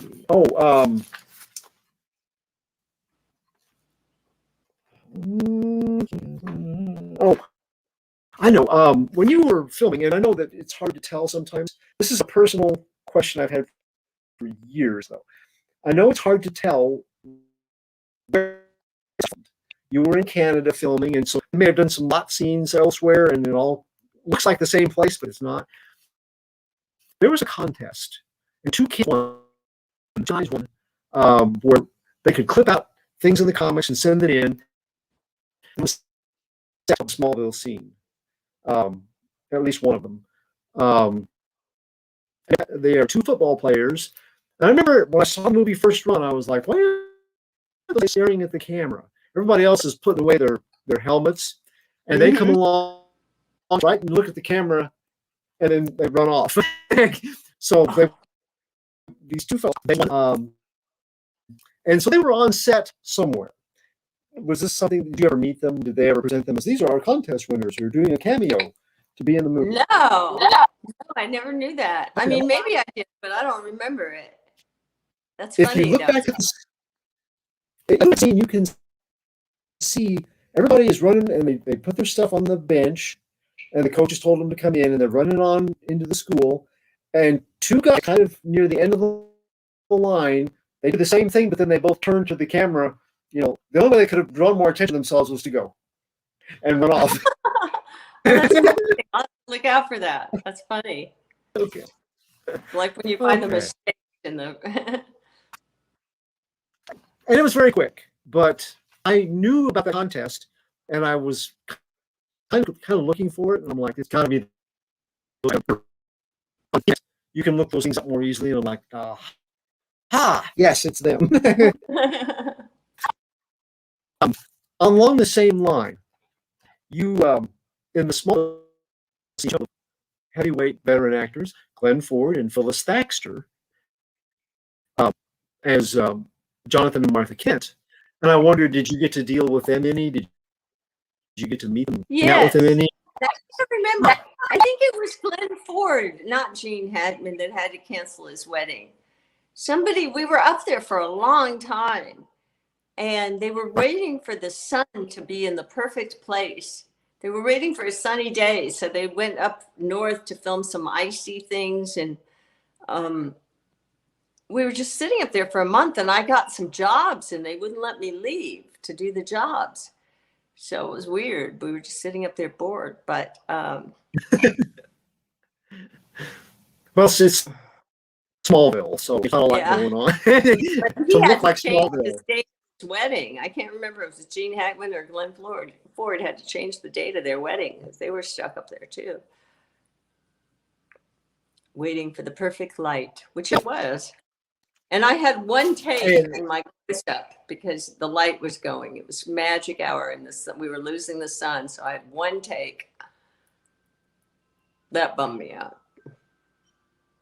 But it worked. Yeah, you got to do that.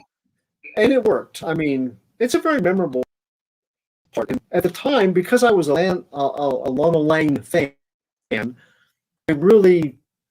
was like, isn't there more? So it worked for me. But you'd see in the subtlety in this attraction between them, and they capitalize very much. I think capitalizes on the foundation that you put down. So. Yeah, I think that Smallville was a lot about that first scene too. I don't know. I never watched it, but somebody said it was kind of based on it. So let's talk about some things after Superman the movie.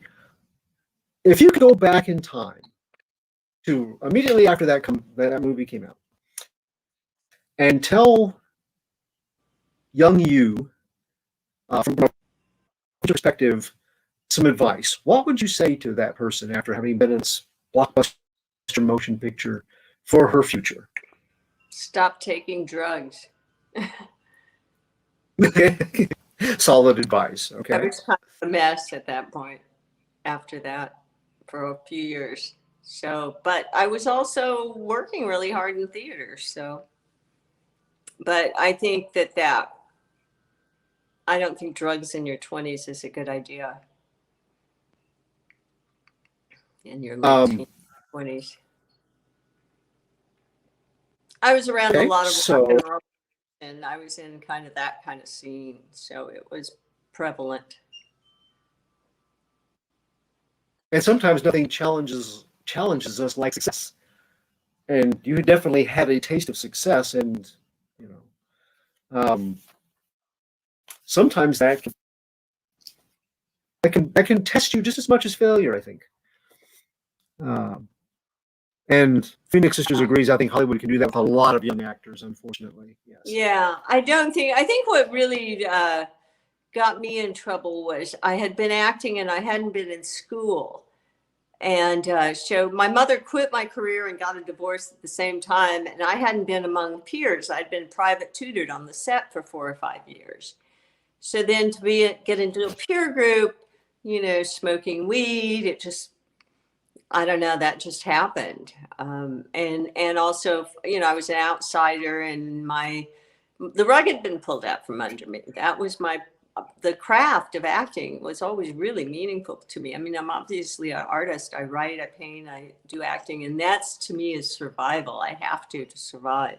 That's just who I am. So when that was pulled out from under me, that kind of upset me more than the success. You know, that might have gotten me in the long run if I had too much of it. Because as it was, I did stop doing everything and got totally sober when I was 29. Who knows, if I'd been famous, maybe I'd be dead. If I'd been more famous, you know. Because it does mess with a lot of people's heads. It's not, you know, I wouldn't want to go to the grocery store. I mean, even I did a couple of Super Bowl commercials, and every time I'd go to the store, people would recognize me. That would drive me crazy. You know, occasionally it's okay, but it'd be horrible to go out like this all the time. Yeah. To pop up that you didn't know were taken. It's hard on young people to suddenly have a bunch of money and power, and you know, it's. Kelly says, "Congratulations on getting so. That's incredible, and it takes a lot of work." And yes. Oh, thank you. Absolutely. For that. So this leads to the next part of your career, I think, in that some of the work that you've done since helps kids with problems, and that's part that came from writing, I believe. Is that not correct? How did that all come about? Well, I didn't hear that. It's cutting out the sound. Sorry. Is a little Okay. On the your writing, as it developed, currently you use your writing and your teaching to help kids that are the same. So how did your writing, after you got into your 30s, how did your writing career develop? You know, I got married to a musician who was on the road a lot. And so my last acting job was really upsetting because I couldn't breastfeed my kid. I was gone too long for the baby, and I couldn't handle it. And he was out of town a lot. It was impossible for us both to be doing show business because you go out on location a lot, and it's long hours. So I started writing. I had been writing, but I just started making that my main thing. And then I wrote things that had to be films that I just saw as films, and ended up getting a grant to make a film at AFI, and ended up making a few films. How did it transition? How was the transition getting behind the camera rather than being in front of it for those? It was so smooth because the two things you need are a good script, and I'd been writing for decades. So I had a good script, and well, the three things you need: good script, acting chops. I could direct actors very well because I'd been doing that since I was 8, and a good cinematographer. And I had a fabulous cinematographer, Renee Villarrios. And So that's all. It was smooth and it was wonderful, and it brought together. I love it. I still want to make more films. It brings together everything I do: the visual, the writing, and the acting. So everything I've been trained for, I can use it all in making films. And I love editing. And editing is very much like editing writing, editing visuals. You just get rid of your babies. They say kill your babies, get rid of the precious things that you thought that you were the best. If they don't serve the whole, you get fierce at Right. editing. But save them. Yeah. They could come in handy some other time. Save it. Yeah, save it for another story. Yeah. And that brings us to short stories and novels. Which do you prefer? Which do you like to write the most? I like the short story form a lot. I wrote short stories for a long, long time before I wrote a couple of novels. Now I'm helping, the therapeutic writing morphed into helping people with their memoirs. So I've helped a couple of people write their memoirs, several people. And that's really interesting because it's very important as you get older to tell your story. Pardon? Right. Do you have a genre of short story A genre that you have of tried short or story? you would like to try? It's literary fiction. It's Literally. Yeah. It's just plain literary fiction, kind of emotional, character-based. Character study kind of things. Yeah. Which makes sense, being an actor. Right. The Geek of Steel says, there's a face I know. Diane will soon be inside the Royal Albert Hall in London, where the 1978 movie is screened along with a live orchestra. Wow. Wonderful. Oh, that's amazing. Nice to know. Yes, that is very cool. Okay, now when you said that you kind of had a sort of a pause, or you were tutored during your career, but then you went to college and you got some degrees. What was your college? I got degrees when I was older, in my 40s and 50s. I got a master's in. I hadn't finished I'd stopped college when I was 19 to do film, and then I hadn't finished my BA. So I finished my BA. I got a master's in creative writing, and then I got a master's in psychology. And putting the two together made me do therapeutic writing. Right. Let me get an excerpt here about your therapeutic writing. Now, this is from Write for Recovery, Exercise of Mind and Spirit is where I found this. And it says, artistic expression has sustained Diane through many a loss and trauma. With immense gratitude for the gifts she's been given, she is elated to share her life of keys to awaken the creative spirit. And now this was a quote from Caleb King, who's a 25-year-old actor, painter, and writer when wrote this. Diane is by far one of the most compassionate, intuitive, and fiercest women I have ever encountered. She was capable of understanding and comforting me when I was at life's worst. She can introduce you to your muses as well as provide different perspectives. She is immaculate, which can't imagine higher praise coming for somebody. Tell us about the work with kids with it. Well, I worked with homeless youth. Caleb, I don't think he'd mind telling me he was homeless at the time that I met him, and he's now employed and housed and doing well. And I've kept up with him. I had a group of kids that were just really into it, and they were so talented. And we did zines. They put words to my art, and we had a gallery showing and sold them, and the kids got to keep the money. And we just did a lot. They did a lot of soul searching, and it was really nice because there's talent. Literary talent is kind of common.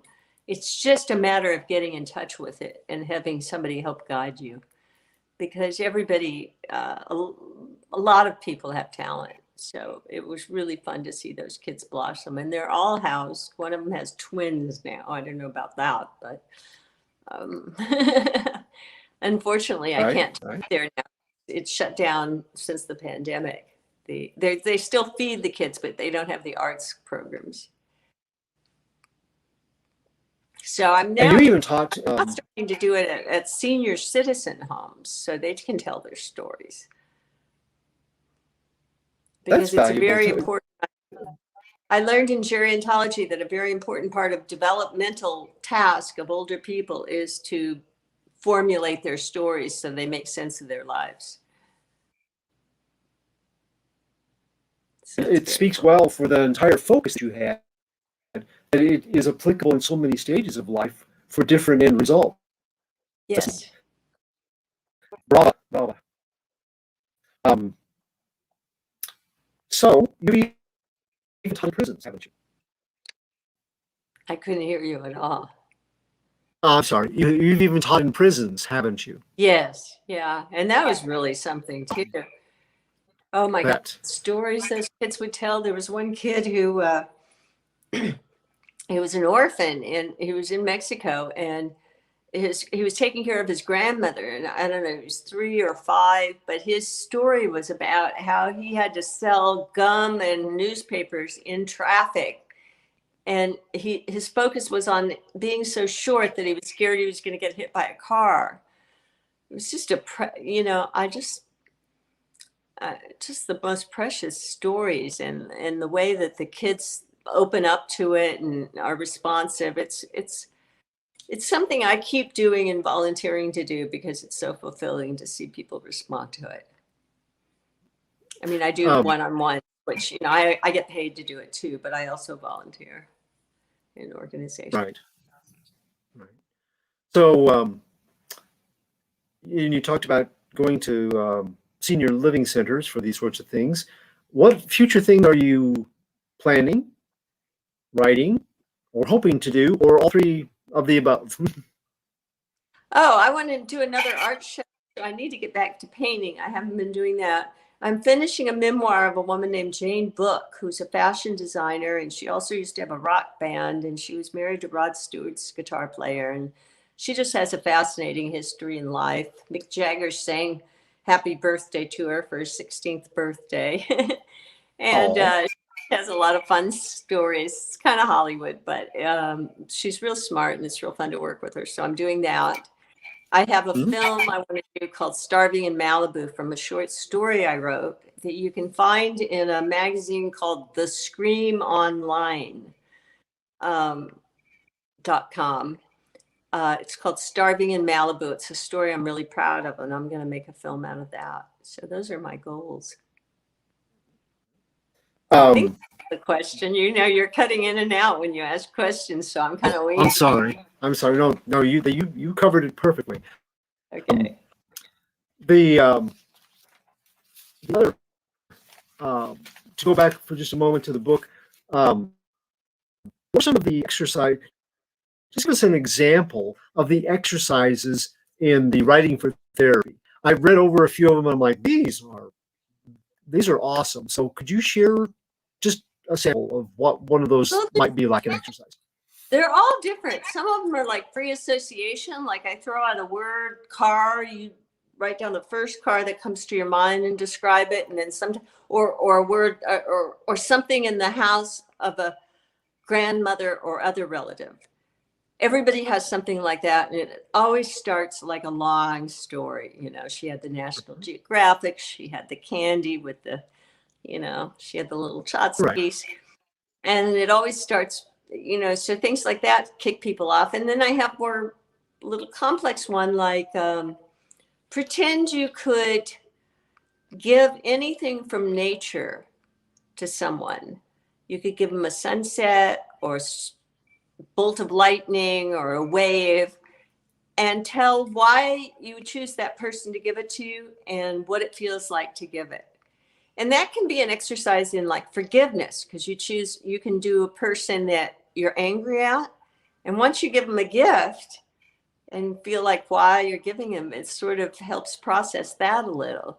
It can also be a thing about giving yourself love, a gift you would give to yourself from, you know, I'd give myself the sunset because the colors are so beautiful, and I want to, you know, I write better than I talk.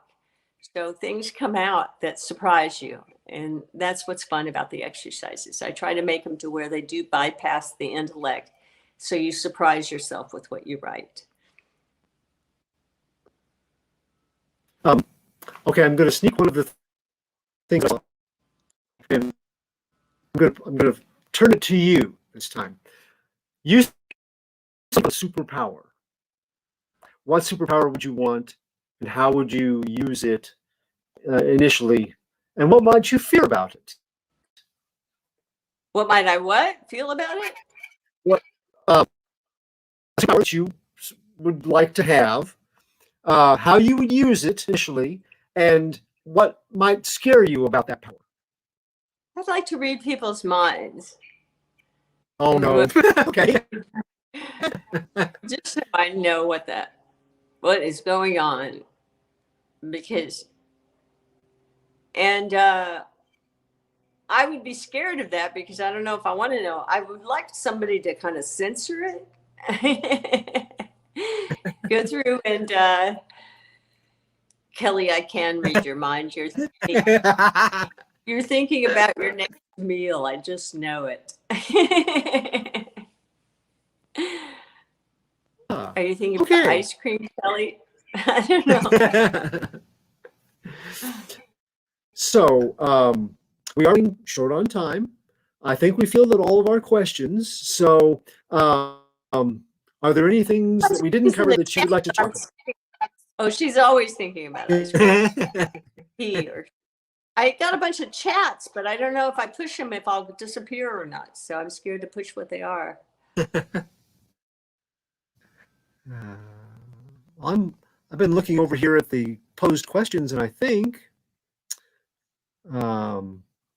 Kristen had said Glenn Ford got married in 1977, so that might have been the wedding that was on hold. You're right. Yeah, you're right. Thank you, Kristen. Oh, I just made a mistake in another interview and said it was Gene Hackman. I got to correct that. Oh, okay. But is there anything else that you would like to discuss? A little bit. We covered a lot of ground. You did a great job. Thank you. Again, my choice for shipping Clark is Lana Lang. So thank you for bringing that character to such vivid life. You say it wasn't a big part, but it was really an important part for a lot of us fans that were always part of Team Lana. You know, that's it. Come on. The first time that we got to actually see how that might look. So thank you so much for that. Yeah, I'm proud of it. Thank you. Thank you for appreciating it. All right. Meet our Actors Fund goal, but if you have not given, you need to go and do that. Phoenix Sister says, such a delightful interview, and you are clearly a bright light in the world. Diane, thank you for joining us. That's from Kelly. Thank you. Yes. So we will thank our special guest, Diane Sherry Case, for being with us today, taking out time. Again, if you have not given to the Actors Fund, please do that. We have met our goal, but that's okay. We can surpass it. There is no ceiling. We can go higher. A big thank you to all. Yes, a great organization. And T. Hawkins says, good wishes to you and your art in the future. Thank you, Trevor. We want to give a big thank you to all of our podcasts that made this celebration possible. And Kelly has a clip that talks about them. So thank you to everybody that made this possible. Thank you, Diane, for being with us today and sharing your insights.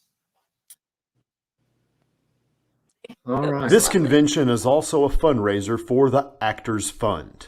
The Actors Fund fosters stability and resiliency and provides a safety net for performing arts and entertainment professionals over their lifespan. You can support the Actors Fund by following the link below and donating. Every donation also enters you into our sweepstakes and gives you a chance to win these fantastic prizes.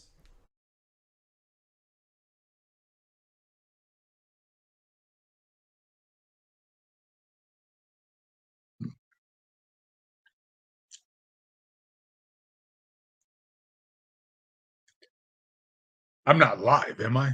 I'm not online, am I? No, I couldn't be. It's too early. I've still got 5 minutes. Sorry, Doe. Not Doe, Doug. Hold on. Let me start my cam. Okay. There you are. Yeah, here I am. Let me put on my. Yeah, no, I sent you a message in private chat. Yeah, Clyde finished up early. Darn it, Clyde. No, Clyde did a good job. Okay, so yeah, we are a few minutes early. So Yes. we're going to fill the time. How are you doing? Well, I'm doing all right, I guess. I just lit myself, so I'm not sitting here in the dark. Well, I've got the green background because we're not doing Zoom, but here I am anyway. It's all good. No, Clyde, nothing to be sorry about. Nothing to be sorry about. I should have moved over here. You guys were at a natural end, and Doug, I should have warned you quicker. Yeah. It's all good, though. So, Doug, how are you doing? I asked you that already. It's been a long day. It's been a long day. So you're gonna back me up on this. You're gonna take care of all the technical stuff. I am. Gotta be ugly and charming.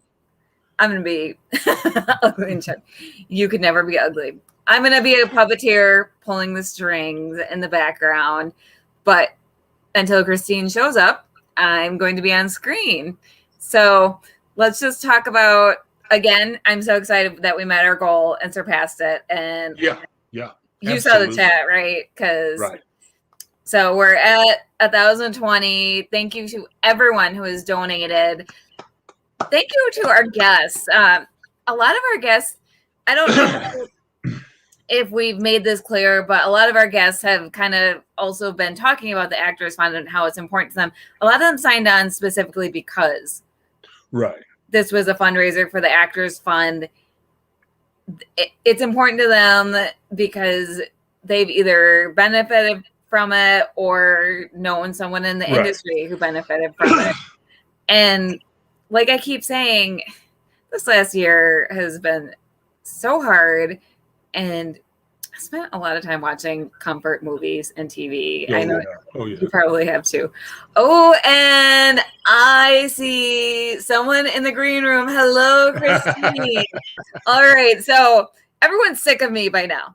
So I can drop out, and I'm going to flash this on screen, and Doug, you can introduce Christine, and we're good. I would love that. And look at those pictures. Oh, my Lord, how wonderful. I first became aware of this actress because of her big brown eyes. You will understand that a little bit later on, I'm sure. Most of you know her as Granny Goodness from the 10th and final season of Smallville. Super friends, let me introduce you to Christine Willis. Nice to be with you today. Oh, it's wonderful to have you here. I mean, and for such a cause as well. But thank you. Happy to contribute. Now, are you able to see the personal messages coming in? Are you able to see those as they go by? I've got a private chat up. There's nothing in it now. So if Do you there's have comments? Can you click on comments? Thank you. Oh, look at this. Yeah. Ah, that's so nice. Yes, you're right. Yeah, there's Del- lots of references to Dead Like yeah, Me as well. Thanks, Dolores everybody. Herbig. Yeah. Well, and I've got. Let me make sure that there she Oh, good for is. you. Her big brown eyes, Yeah. which makes it understandable that I did not immediately recognize you when you did Granny. I mean, there's some serious sinister in that picture by itself. I mean, you embraced that, didn't you? I did. And you just paid me a huge compliment, because one of the great things about being a character actor is you get to disappear into the part. So I'm always very flattered if people don't recognize me. Oh, Yeah, I like and that.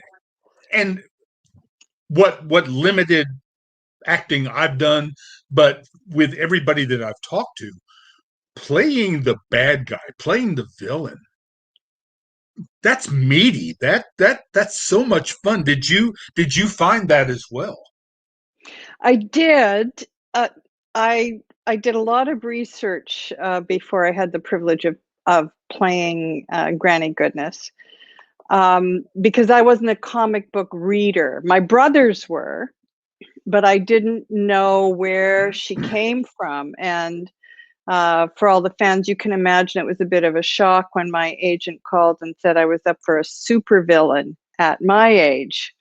So I thought, what is going on here? And when I looked into it, of course, the backstory, although the character was introduced sometime in the 60s or the 70s into the Superman universe, was based on women who were part of the Nazi army.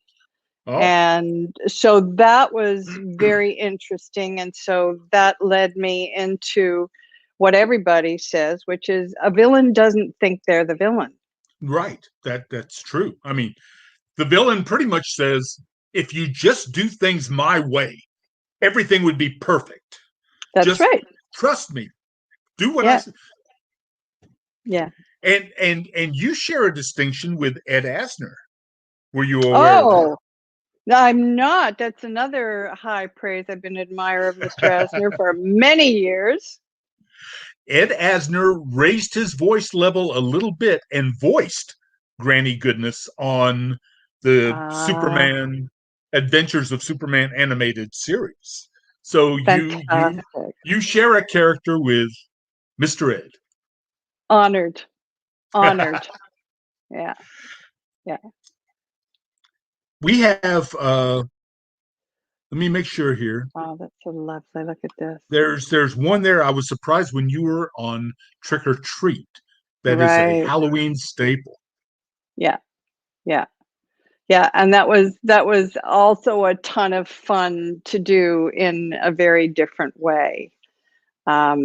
Because she's so inappropriate. You know, so it was great to just be one of those sloppy drunks who, yeah, it was a ton of fun. And there was also the possibility when we were shooting that she would later reappear as a werewolf. So Oh. we did some footage, but it didn't make it into the final cut. Well, I mean, What are you gonna do? you have some serious geek cred. Dead Like Me, Smallville, X-Files. Hmm. You're one of our goddesses now. Oh, you're too kind. You're too kind. Words are cheap. What do I care, right? But that's a large part of the luck of being an actor in Vancouver. And I can come back to that. There's a great question here. Have only 2 people played Granny Goodness? That is a very good question. And I think the Superman universe needs Granny Goodness. So if you've got any clout, put in a word with the DC universe. And the short answer is I don't know. I really don't know. Well, there was a brief cameo in the Snyder cut of Justice League that Okay. an actress that we assume was Granny Goodness was in the scene, but no lines, no introduction, no name, so we don't know. But as far as Right. I know right now, you and Ed pretty much have it nailed down. All right. I'll take that. I'll take that when absolutely. when you did your Smallville Mm, episodes, mm. were they also done in Canada? Most CW shows are filmed in Canada. Were you in Canada for that? Yes. Yeah. Was it like being Yeah. home? Were you able to visit and see people? Were you able to Well, embrace the hometown aspect? well, here's the news flash. I'm Canadian. Yes. So, yeah, Vancouver is my hometown. And so, yes, but we've been on lockdown here. I think that is that what you're referring to, the COVID-19 pandemic, or am I missing the point? Well, no, I was talking about when you were able to go back to Canada for Yeah. the filming of your episodes in Smallville. Was it almost like a working vacation for you? Were you able to enjoy your time there, or was it just in, get work, get out, get back to LA? I don't live in LA. I live in Vancouver. Yeah, I have. I should clarify. I have lived in LA. I'm a northerner. There's just no way around it. And I found the heat in LA was just more than I could take. So I live in Canada, and when we were filming, I have my life up here. I was raising 2 kids, so it was, all part of my life. Yeah. Yeah. And the wonderful thing about doing Smallville was actually, I've got to give a shout out to the star Tom Weller, because we only had a brief interaction. People who are familiar with the Right. plot know that her business was elsewhere, raising the next group of people to work for Darkseid.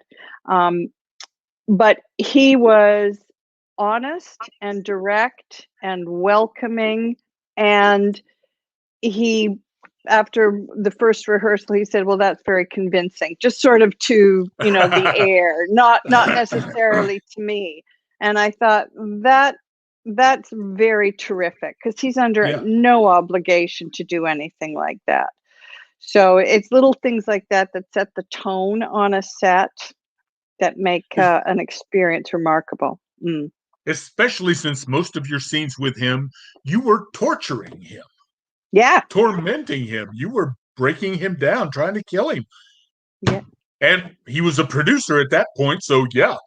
All praise, totally accepted. We love it. Yeah. So tell us about Reaper a little bit. Oh, please too. Reaper was just a joy from beginning to end. I had just come off of Dead Like Me. I was and am a big Kevin Smith fan, and he directed the pilot. So when I had the chance to audition for the part, I really wanted to make it memorable. And so I was fortunate that I was able to do that. And then on set, it's one of those things that when you're a series regular, as opposed to like a guest star for Granny Goodness or one episode, the writers really respond if they're able to what you're doing for the performance. And so the storylines that they came up with for Gladys, the DMV demon, were so unexpected And that's one of the things that personally I love about that kind of work. It's like when you get the script for the next episode, it's like Christmas, whether it's August or or December. And I think it's a rule that you actually have to be a demon to work at the DMV. I'm not sure, but there's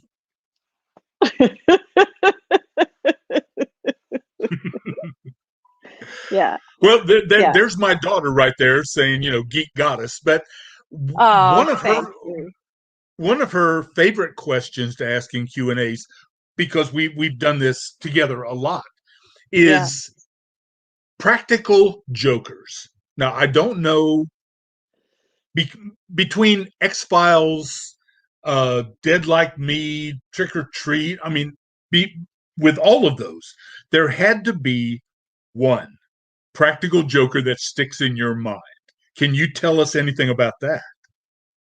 I'm familiar because I started on stage a million years ago. So I know very well that kind of one-upmanship to see if somebody can break.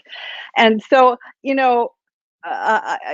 I can't say outright that person in Reaper was Ty Labine, which is not fair. Tyler is a fantastic actor, and he's got a great gig going on now at the moment, and I have nothing but admiration for him.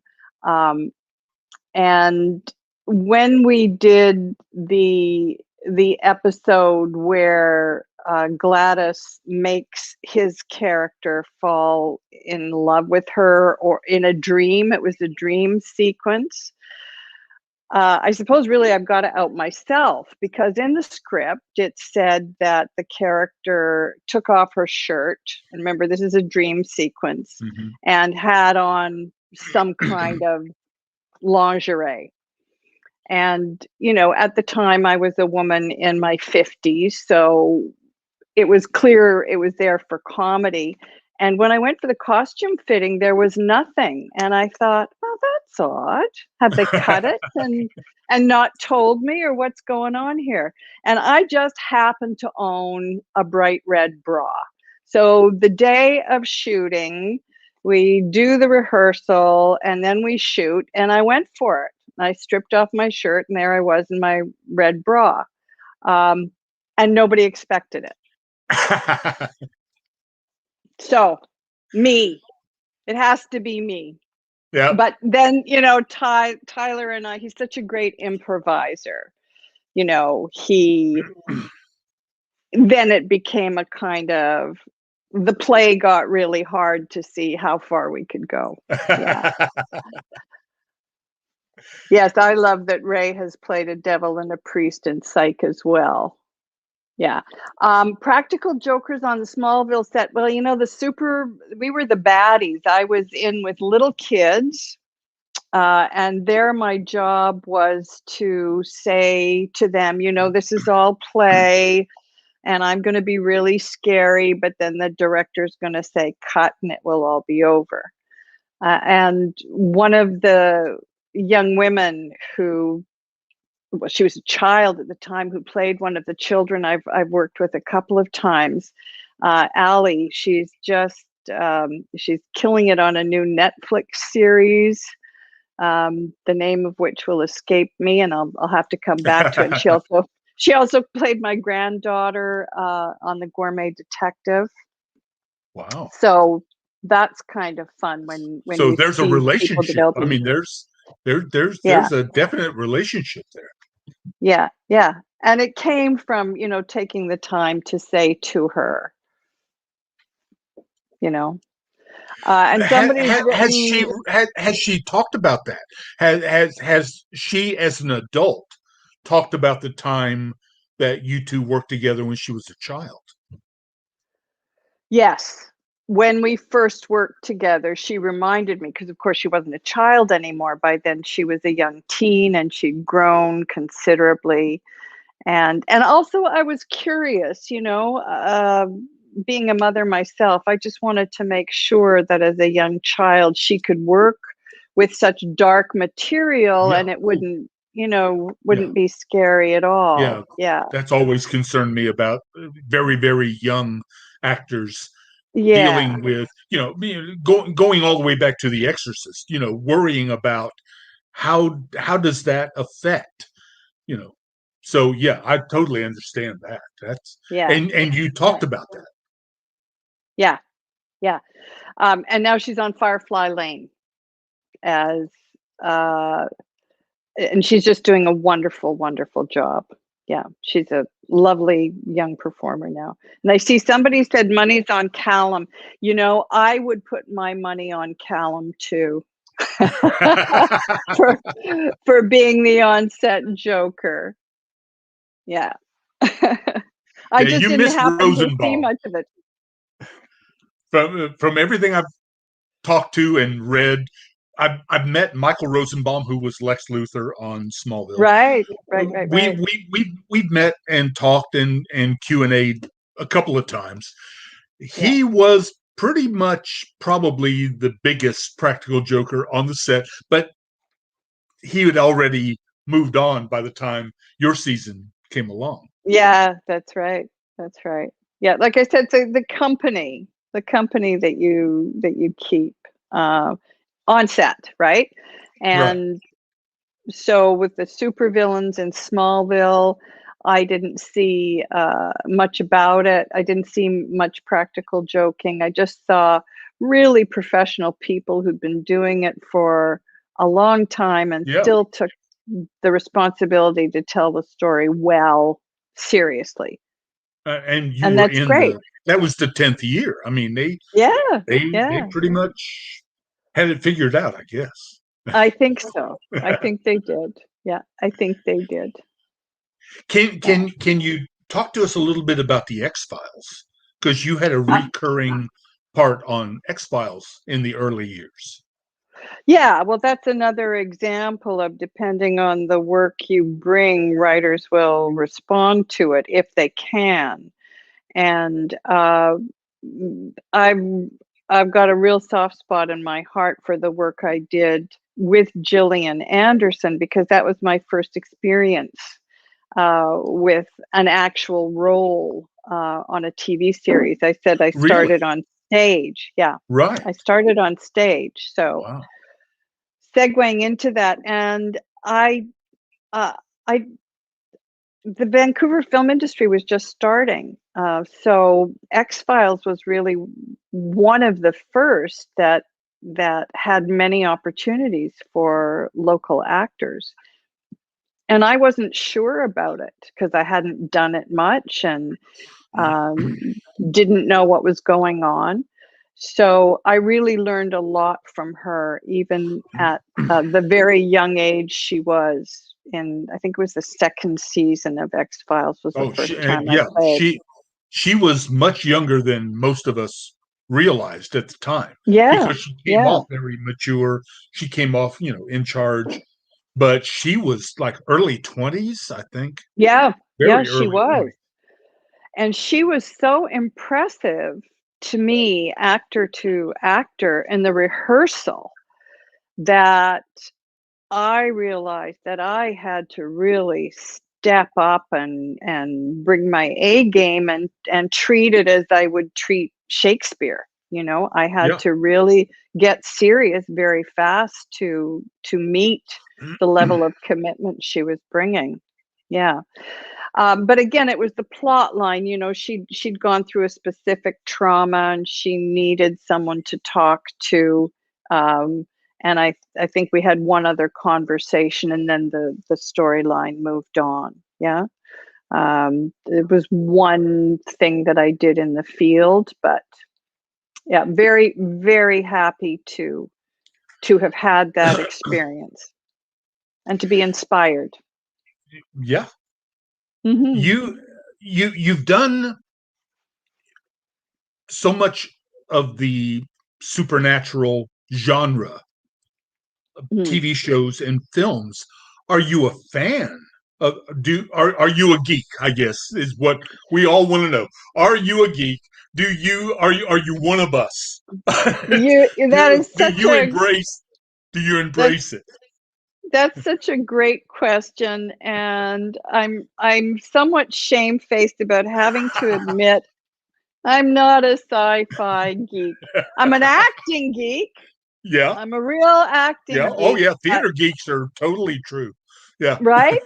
Yeah. But I don't know. Like I said, I had to do a ton of research to play Granny Goodness to figure out what the heck I was doing all this for and what was the broad purpose.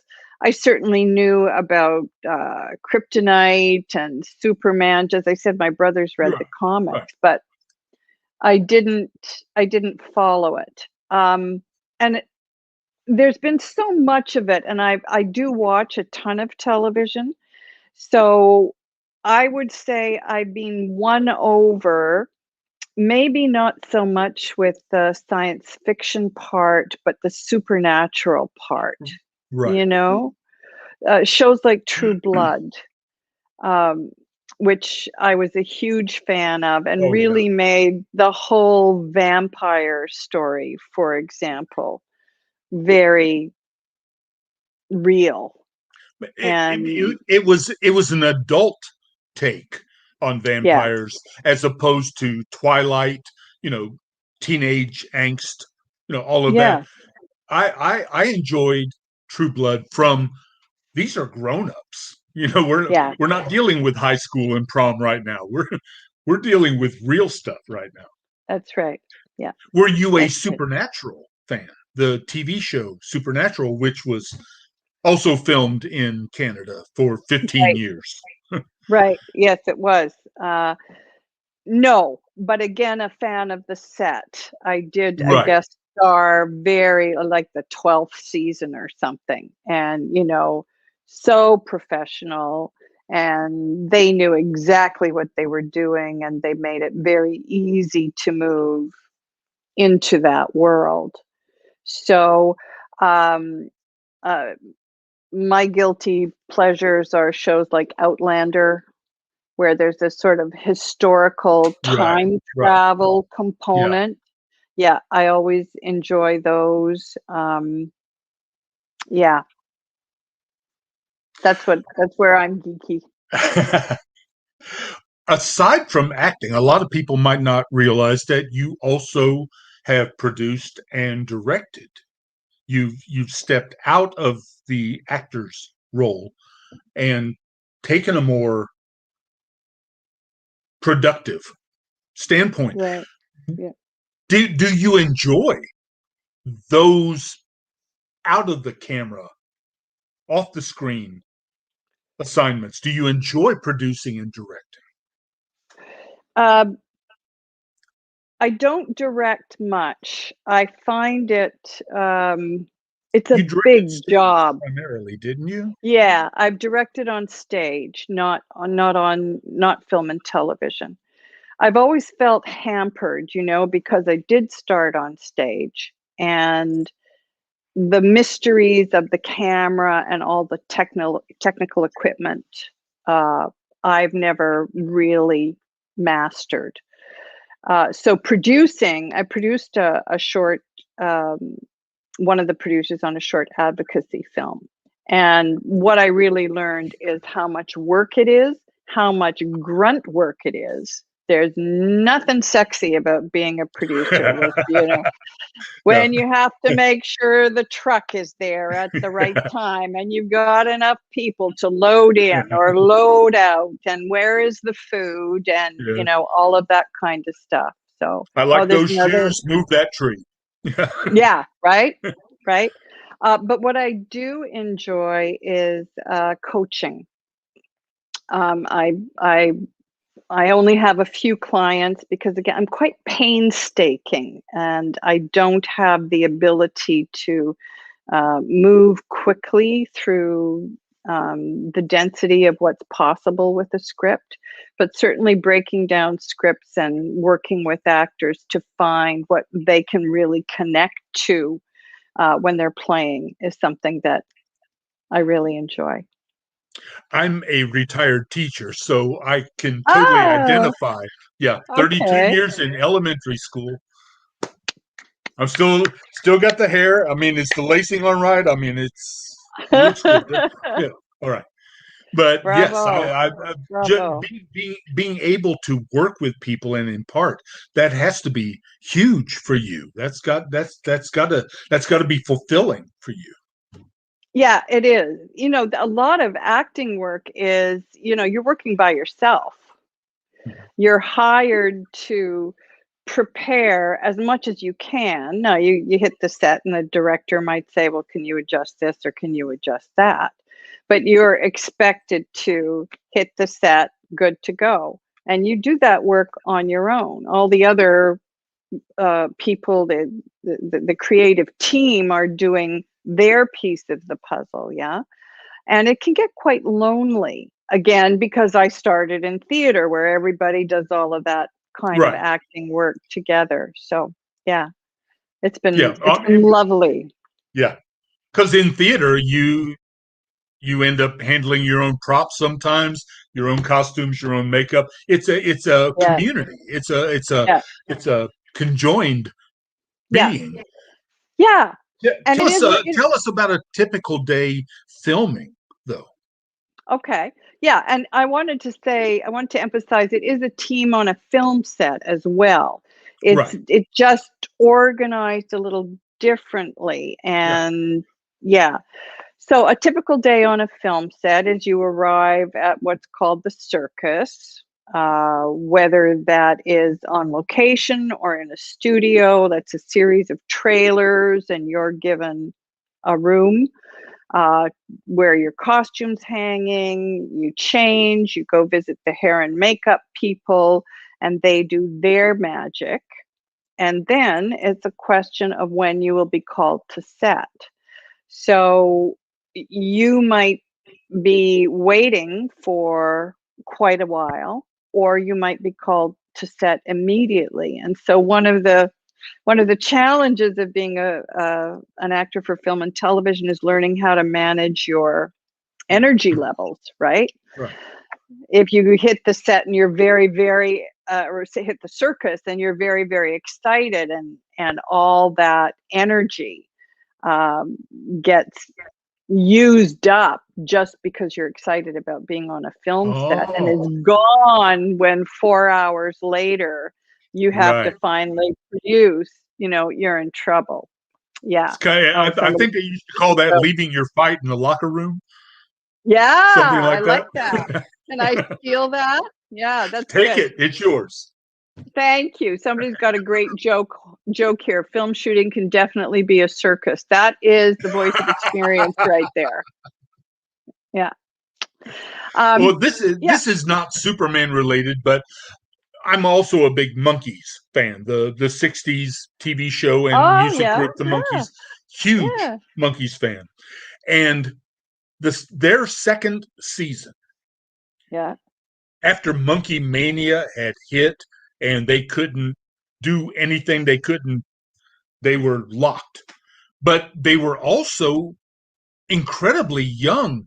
Davey was 18. I think the youngest was 18. The oldest was 21. So you give all that power to somebody, it goes to your head. And it went to their heads. And they were out of control for the second season. So the studio built, I think it was a discarded freezer unit or something, but they built a big black box, a big black room that had beanbag chairs, guitars, maybe something to smoke or drink. I don't know. I wasn't there. But that they would corral all four of them into that room and say, stay here. And they had 4 different colored lights above the door. For each one of them, you are needed on set if that light came on. So that was they got around the green room aspect and built a black box. I bet it worked well. Yeah, I have nothing but admiration for young people who navigate that kind of pretty instant fame. Because of exactly what you said. it tends to go to people's head. And Right. I think that's human. I don't think that that's the fault of the young person. If No, all of a no. sudden you've got hundreds of thousands of people telling you you're wonderful, why would you disbelieve that? And there's no preparation for it, you know? There's no, you may end up very, very famous. How are you going to navigate that? So the person that I worked with who I thought had navigated that extremely well is Daniel Radcliffe. I had one scene with him in a movie called Horns, and he Yes. found a way to talk to everybody on set, because of course everybody wanted to talk about Harry Potter. And he'd say, it gave me a lot of opportunity and I'll always be grateful. And you could tell he was sincere and that he was there to do another job. He wanted to talk about his work, right? He's an acting geek too. So that was very relatable. And I've also seen, you know, the other side of it, of people who just never recover. So Oh, yeah. I mean, thank you. Krypton Report podcast says Horns was so good. Yeah, agreed. and we've seen so many child actors throughout the years, Mm-hmm. you know, starting in the 60s going on, you know, Mm-hmm. that Mm-hmm. just went off the rails. But we also have people like Kurt Russell. We have people like Ron Yeah. Howard.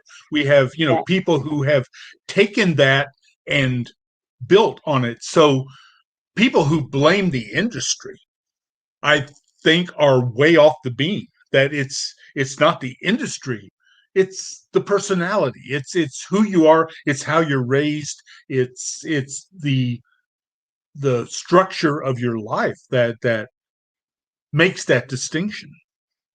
Yeah, I agree with you. You know, it's like a young athlete, right? Yeah.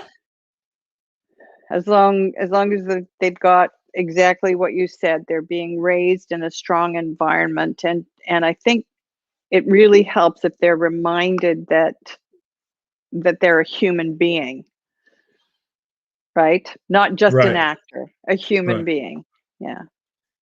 Tell us a little bit about Vera Kane on the 100. Tell us a little bit about that. Oh, that was another marvelous opportunity, because she represented something so different in that early part of the 100 before the mother spaceship was blown up.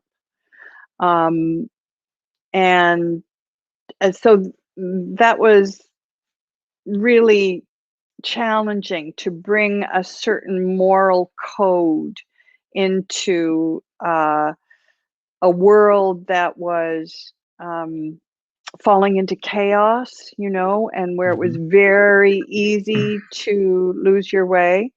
So I really enjoyed playing her, and I was kind of heartbroken when she got blown up on the spaceship. Yeah. Yeah, but that was the job. Absolutely. Were you always drawn towards theater? I'm not going to ask you how old you are, obviously, because I like breathing and, you know, I like staying above water. But how old were you when you went pro? When you got your first professional acting job? I was 22.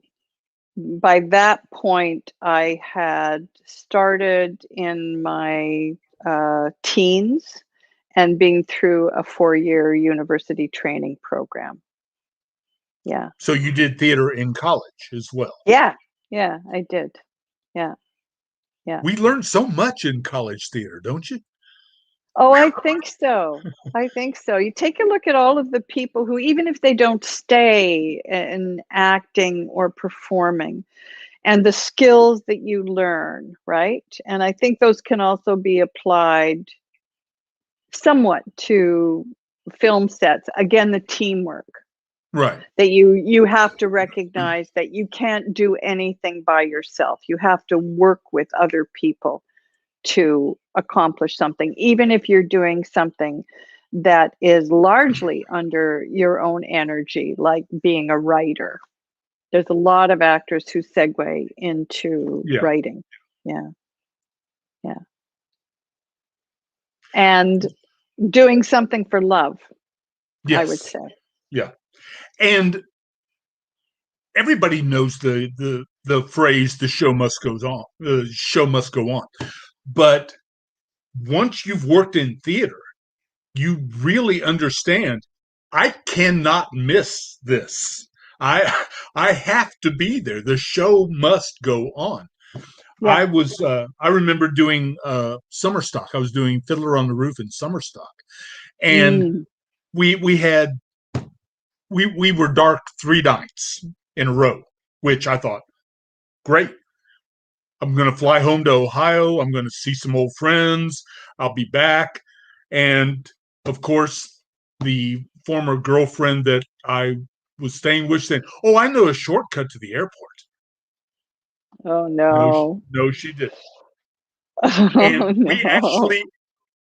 and obviously this was 100 years ago, before COVID and before taking your shoes off and everything. But we got to the airport at like 15 minutes before the flight was supposed to leave, and I had to be on that night. There wasn't a layover plan, and I am running through the airport, and they are I calling bet. ahead saying, "Hold the plane," and there's the flight attendant standing at the top of the steps going. So the show must go on, and I think that's a valuable lesson. That it's you are just one small part of the whole. You are a cog, but it doesn't run if you're not there. So you have Yeah. to show your commitment. You have to show your professionalism. You have to show up Mhm. and do the job. Mhm. Yeah, 100%. 100%. What I've was your also first? Go ahead. No. You also what? I've seen film and television actors work through injury and illness, the same kind of thing. You're on a tight deadline. It's not the same thing as having to make a curtain every day, but there is, Right. this is what's on the schedule. We have to get this part made before we can move on. And if we don't, it throws everything into chaos. Yeah. So, yeah, yeah, yeah. The old Three Stooges shorts. They were like 12 minutes, and they were cranking Yeah. them out forever. I can name the scene. I can see it in my mind that Mo Howard of the Three Stooges takes a fall on the table and breaks 3 ribs Oh my and goodness. still finishes the scene. Yeah. Still Wow. gets up and finishes. I'm going, that's what it is. That's professionalism. That's Yeah. Yeah. there's people expecting this work out of me, and they want to feed their families tonight. So maybe I ought to get up and do this. So. Yeah. And I was a big fan, and still am, of that kind of very broad comedy. Oh yeah. I don't perform it very much, but huge hats off to folks who are in that arena and can make it work. Oh yeah. Yeah. Martin and Lewis, Yeah. the Three Stooges, Abbott and Costello, all of that. Yeah. Yeah. Yeah. Yeah. Yeah. I'm seeing some parents and managers seeing as a payout push their kids. What do you feel about children? What do you feel about stage mothers? I guess would be the better question, because you could have been one. Well, I could have, but kids have to rebel. So if your mother's an actor, the only way to rebel is to not be an actor.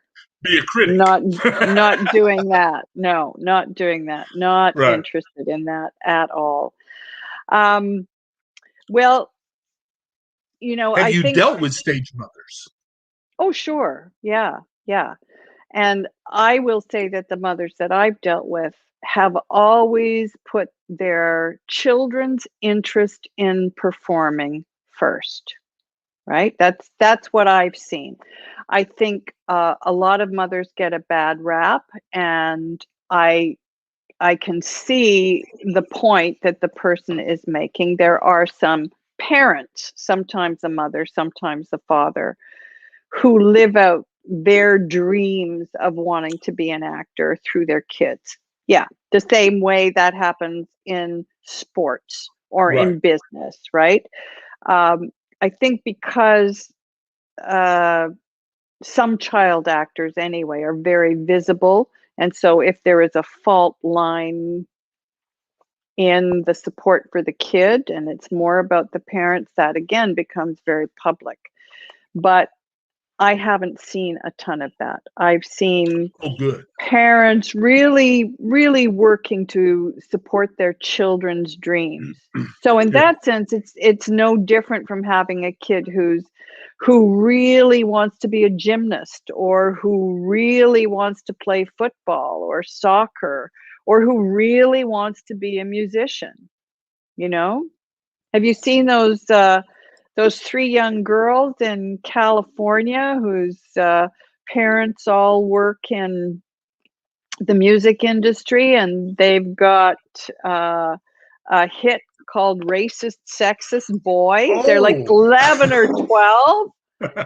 So, you know, that kind of support. Yeah. Yeah. That's what And nobody I see. harmonizes like family. Correct. I mean, look at the Bee Gees, you know. Yeah. Yeah. I'm a big fan of family harmonies too. Yeah. What Yeah. about Red Riding Hood? Yeah. Yeah. I was so proud to be in that. That was the first movie directed by a woman and DOP'd by a woman and starring a woman for decades. Yes. A studio picture. Yeah. Can't say enough good things about the remarkable cast that were in it. But that was the big thing for me to be part of that push. You know, I think that women are underrepresented in creative teams, and so it was great to be part of a project where that was Yeah. not the case. Yeah. Yeah. Do you have a dream role? Is there a character? I mean, whether it's a straight show, novel, whatever, do you have a dream role? Because mine keeps changing as I get older. Mm, I can't be mm. Pippin anymore, but I could be Charlemagne. So you know, do you have a dream role? Well, I don't do stage anymore. So when I think about a dream role, I think about film and television. And so a dream role would be a well-rounded woman of my age. You know, I'm a senior. That's got to be obvious to everybody. So yeah. And the characters as written, with few exceptions, can be very thin. Last year I had the great privilege of playing a guest star on a new series that's produced here in Canada, but the critics are crazy about it, so I'm hoping that it will get a wider audience, called Family Law. And I played a woman who was suing her daughters for parental support. And the daughters accused her of being abusive and weren't going to pay anything. So that kind of story, you know, where, and it kept changing, you know, you'd think, oh, this sweet little old lady, why won't her daughters help her? And then, well, she was a horrible, frightening, abusive parent. And then, oh, but actually one of the daughters had a drug problem.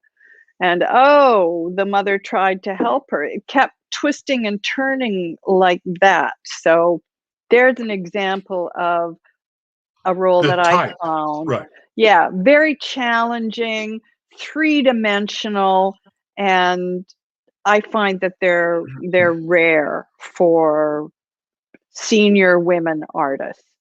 You know, if you're Helen Mirren, fine.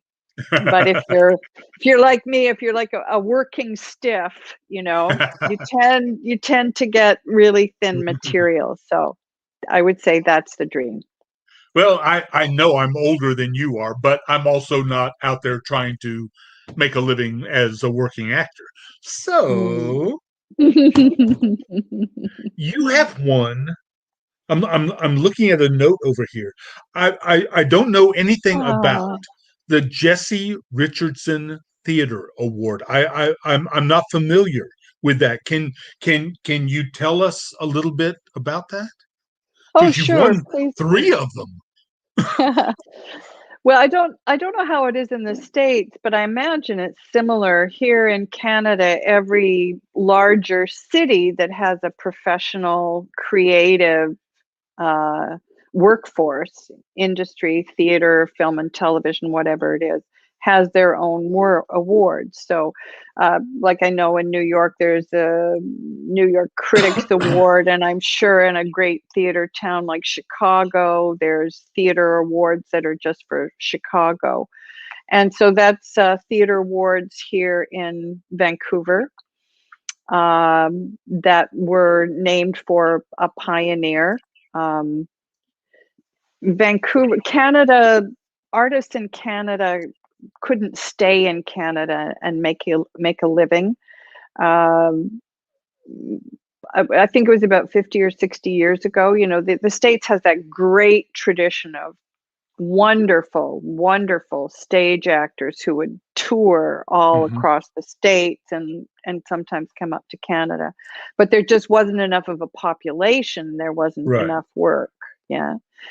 So once creative workforce got established in a city, they would create their own awards, usually based on a pioneer. So that's what those were for. Oh, okay. And we've also got film and television awards that are specific to Vancouver, although they're getting more of a profile now, the Leo Awards.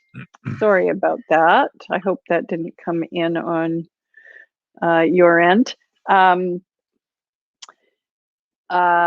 was I? The Leo Awards for productions Right. filmed in Vancouver. So it's everyone who's on the creative team, from the more art and craft kind of position like hair and makeup or special effects, to acting awards. Yeah, that's what they're about. So you have watched Canadian movie and TV grow. I mean, I have. William Shatner might be the most famous Canadian who left Canada to come to America to make his. Mm-hmm. But you didn't have this wellspring of production of movie and TV production going on in Canada. You were there. You've watched this grow, haven't you? Yeah, I have. Especially Vancouver. There was a little more in Toronto, but Vancouver went from virtually nothing to being the third largest center for filmed entertainment in North America, right behind New York and Los Angeles. Yeah. I'm just going to step out of this and acknowledge Kristen Marie. Thank you very much. I really enjoyed working on Sabrina as well. Yeah, that was a terrific set. Yeah, Is wonderful that star. The current Sabrina? Yeah, it was the final season. Yeah. So thank you for that. Yeah. Yeah, and it was shows like X-Files, and the way they used the light here in the Pacific Northwest, almost as another character, and created that whole look of the Pacific Northwest noir, right? Because we live in a rainforest, so it's overcast a lot of the time, and that does something to the light. Yeah. And then, of course, you know, it has a kind of a snowball effect where there's one successful project and producers and creatives can say, oh, this is what they got by going there. And there's also people who are skilled at their jobs and just keep getting better and better. So then everything starts to snowball and grow exponentially. I can remember when there were no sound stages here, and I now know they're all over the city, and Netflix is building something purpose-built for Wow. Vancouver. So yeah, there's a lot of work up here, and also a lot of work going back to the States. So it's going to be Right. interesting to see how that plays out. Yeah, it's been wild that over the last several years, Vancouver and Atlanta, Georgia, have become major motion picture television production agencies. And Vancouver, because so many CW shows, especially Supernatural, which has to show so many different pieces of geography. Vancouver, people talk about California. We've got all the weather. We've got the beach. We've got the mountains. We've got the snow. Vancouver has everything. I mean, any town that you could possibly think of is represented somewhere in Vancouver. That's amazing to me. That, like on Supernatural, they travel the United States, but it's all done right there. We see all of the United States in Vancouver. Yeah. That's amazing to me. Yeah, it is. And well, Riverdale is shot in Vancouver. So again, they've leaned into that Pacific Northwest noir look, I think, to great advantage. So yeah, and because there were so many sci-fi and supernatural shows, they were what put Vancouver on the map. There's also special effects done here, and there's just all of the skilled workers that you would need to produce a show like that are here. And I think in the last couple of years too, we're finally starting to grow our own Vancouver industry, and we've got a long way to go with that. But now that content is being produced all over the world, and people are really interested in seeing like a show from Iceland. I want to see a show from Iceland. I have no idea what Iceland looks like. Don't know what the people are like, but I'm interested. I've watched movies from Africa because I want to know what it looks like in Nigeria. And I'm clearly not the only person. So it's really wonderful to see the storytellers all over the world getting a chance to tell something that's unique to where they are. Have you thought about writing and producing for yourself? So many, especially actresses. I usually just group everybody as actors, but to specify female actors, they get to a point where there's just no parts, there's no roles, there's no offers coming in, and they become their own production. Have you thought about writing and producing for yourself? I have. You know, it's a big undertaking, and I also know what that kind of work is like because I did that on stage long before I ever thought of having a film and television career, and for exactly the same reasons. You know, there are limited roles for women, and unless women roll up their sleeves and start creating work that gives more opportunities to women, that's not going to change. But having done it on stage, I know the kind of work and drive and dedication that it takes. And it would have to be the right project. Right. Yeah. Yeah. It's That's what I'll say. one of my Yeah. most recent favorite TV shows is something called Schitt's Creek that Eugene Levy. Oh, I yeah. love that show. But you watch the credits. There's 15 names of Levy. The whole family is involved in that. So, Yeah. that seems like that would be where I would like to see entertainment going, that we know what people like and we are going to produce that. Yeah. Yeah. Agreed. And also Phoenix Sisters. Yeah, I agree. Sisters are doing it for themselves. There's some wonderful shows, but because it's so much work and it requires such dedication, most of them are considerably younger than me. Do this being a celebration, not really a convention. Yeah. Have you done comic book conventions, sci-fi conventions? Have you done those before?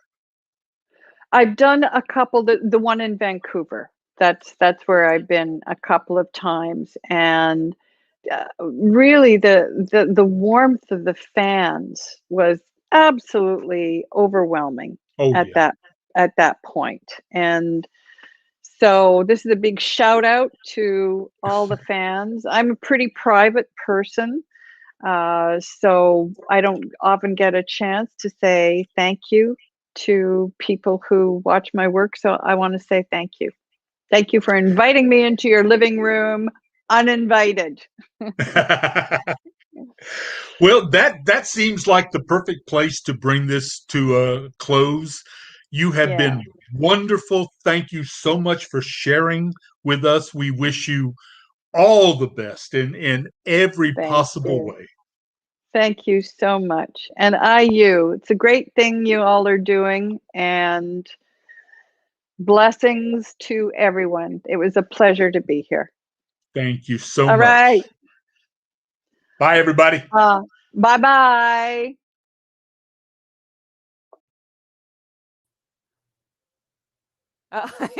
Good thing I popped on screen. All right. Hi, Tyler. Oh, Hi, sorry. Kelly. You look a little freaked. Yeah, we're just filling in the gaps here while we wait for George. How are you doing? I am doing good. It's like I haven't seen you in forever. I know. It's been so long. And everyone watching. Oh, hi, Doug. Welcome back. Welcome back. I just wanted to make sure that everything went the way you thought you wanted it to go. And Yes. Was I all right? Was I all right? Please. Yeah. All right. I got one thumb. You're good. I'll go with that. 2 thumbs up. I got dude. 3. I got 4. I'm gonna add Doug, 2. you're still in the air. See you, everybody. Bye. All right. Well, I'm going to give my little end of the session spiel, which is perfect because we're waiting for George anyways. So, first of all, thanks to all the great podcasts. The one up in the upper left is not technically a podcast. It's Phoenix Sisters, but we have our Drunk Comics podcast. Back of the Cereal Box is a network that I am proud to be a part of. Rising Tide Publications. We have Krypton Report, Tyler's podcast, and Willow's Pillow Talk. And then down below, we have Reels and Heels, Comic Book Spectrum, which is part of Rising Tide, Clever Title Pending, and Nevermind the Furthermore are all part of Rising Tide. I just messed up and didn't put those 3 together.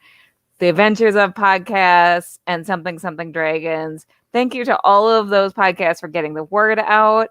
And I am going to play our Actors Fund video because, yes, we made our goal, but the more money we can raise for this worthy fund, the better. This convention is also a fundraiser for the Actors Fund. The Actors Fund fosters stability and resiliency and provides a safety net for performing arts and entertainment professionals over their lifespan. You can support the Actors Fund by following the link below and donating. Every donation also enters you into our sweepstakes and gives you a chance to win these fantastic prizes.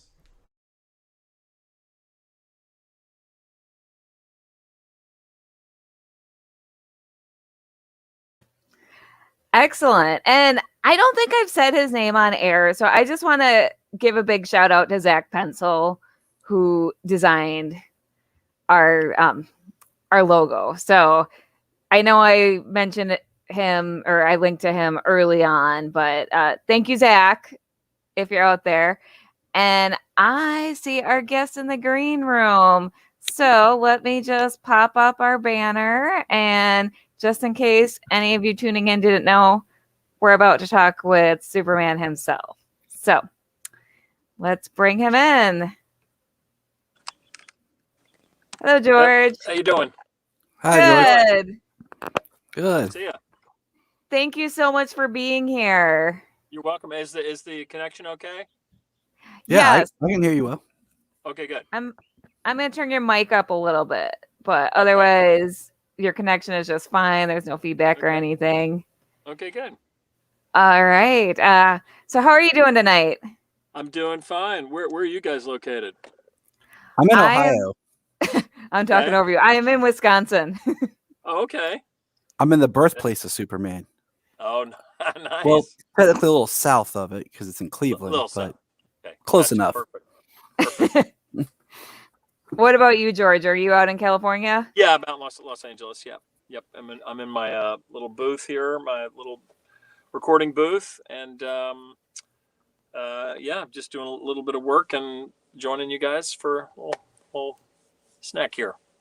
Excellent. So are you doing like recording work for a show? Yeah. No, actually, it's a I'm narrating a book right now, so just trying to. Ooh. Yeah, it's I do a lot of that, especially during since the pandemic. It's been pretty busy, so waiting for other stuff to sort of get going. It's been good to stay busy, you know. Yeah. All right. Well, first things first, just want to say hi to the Geek of Steel, Luke. He's in England and he's very excited. Hey there, Luke. What's up? And then we have our first fan question before Tyler and I get into our questions. Kristen would like to know what it was like to work with Christopher Reeve and switching channels. So kind of Superman versus really? Superman. Yeah, it was really neat.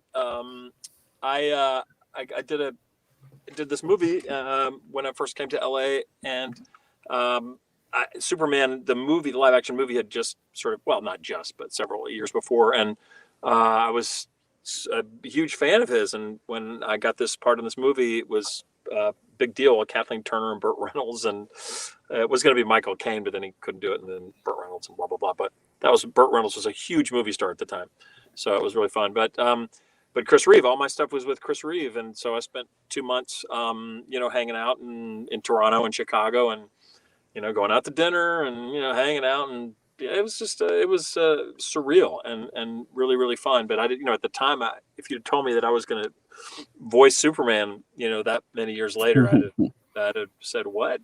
What? So It was like neat. foreshadowing. Yeah, exactly. That is pretty incredible. So Yeah.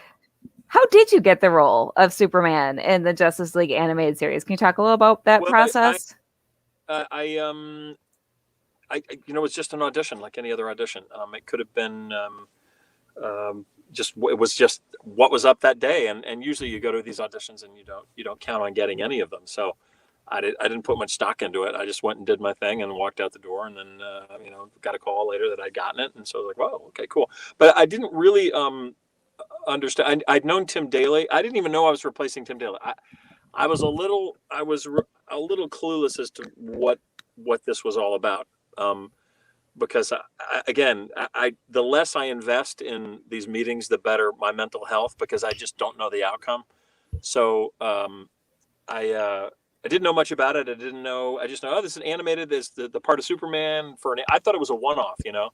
I 17 years later, I'm still, you know, doing movies and games and conventions and still talking to people. It's just nuts. It's absolutely the longest sort of ongoing, you know, job I've had. And so it's oddly enough, I'd done a TV movie with Tim Daly about 4 or 5 years prior to that.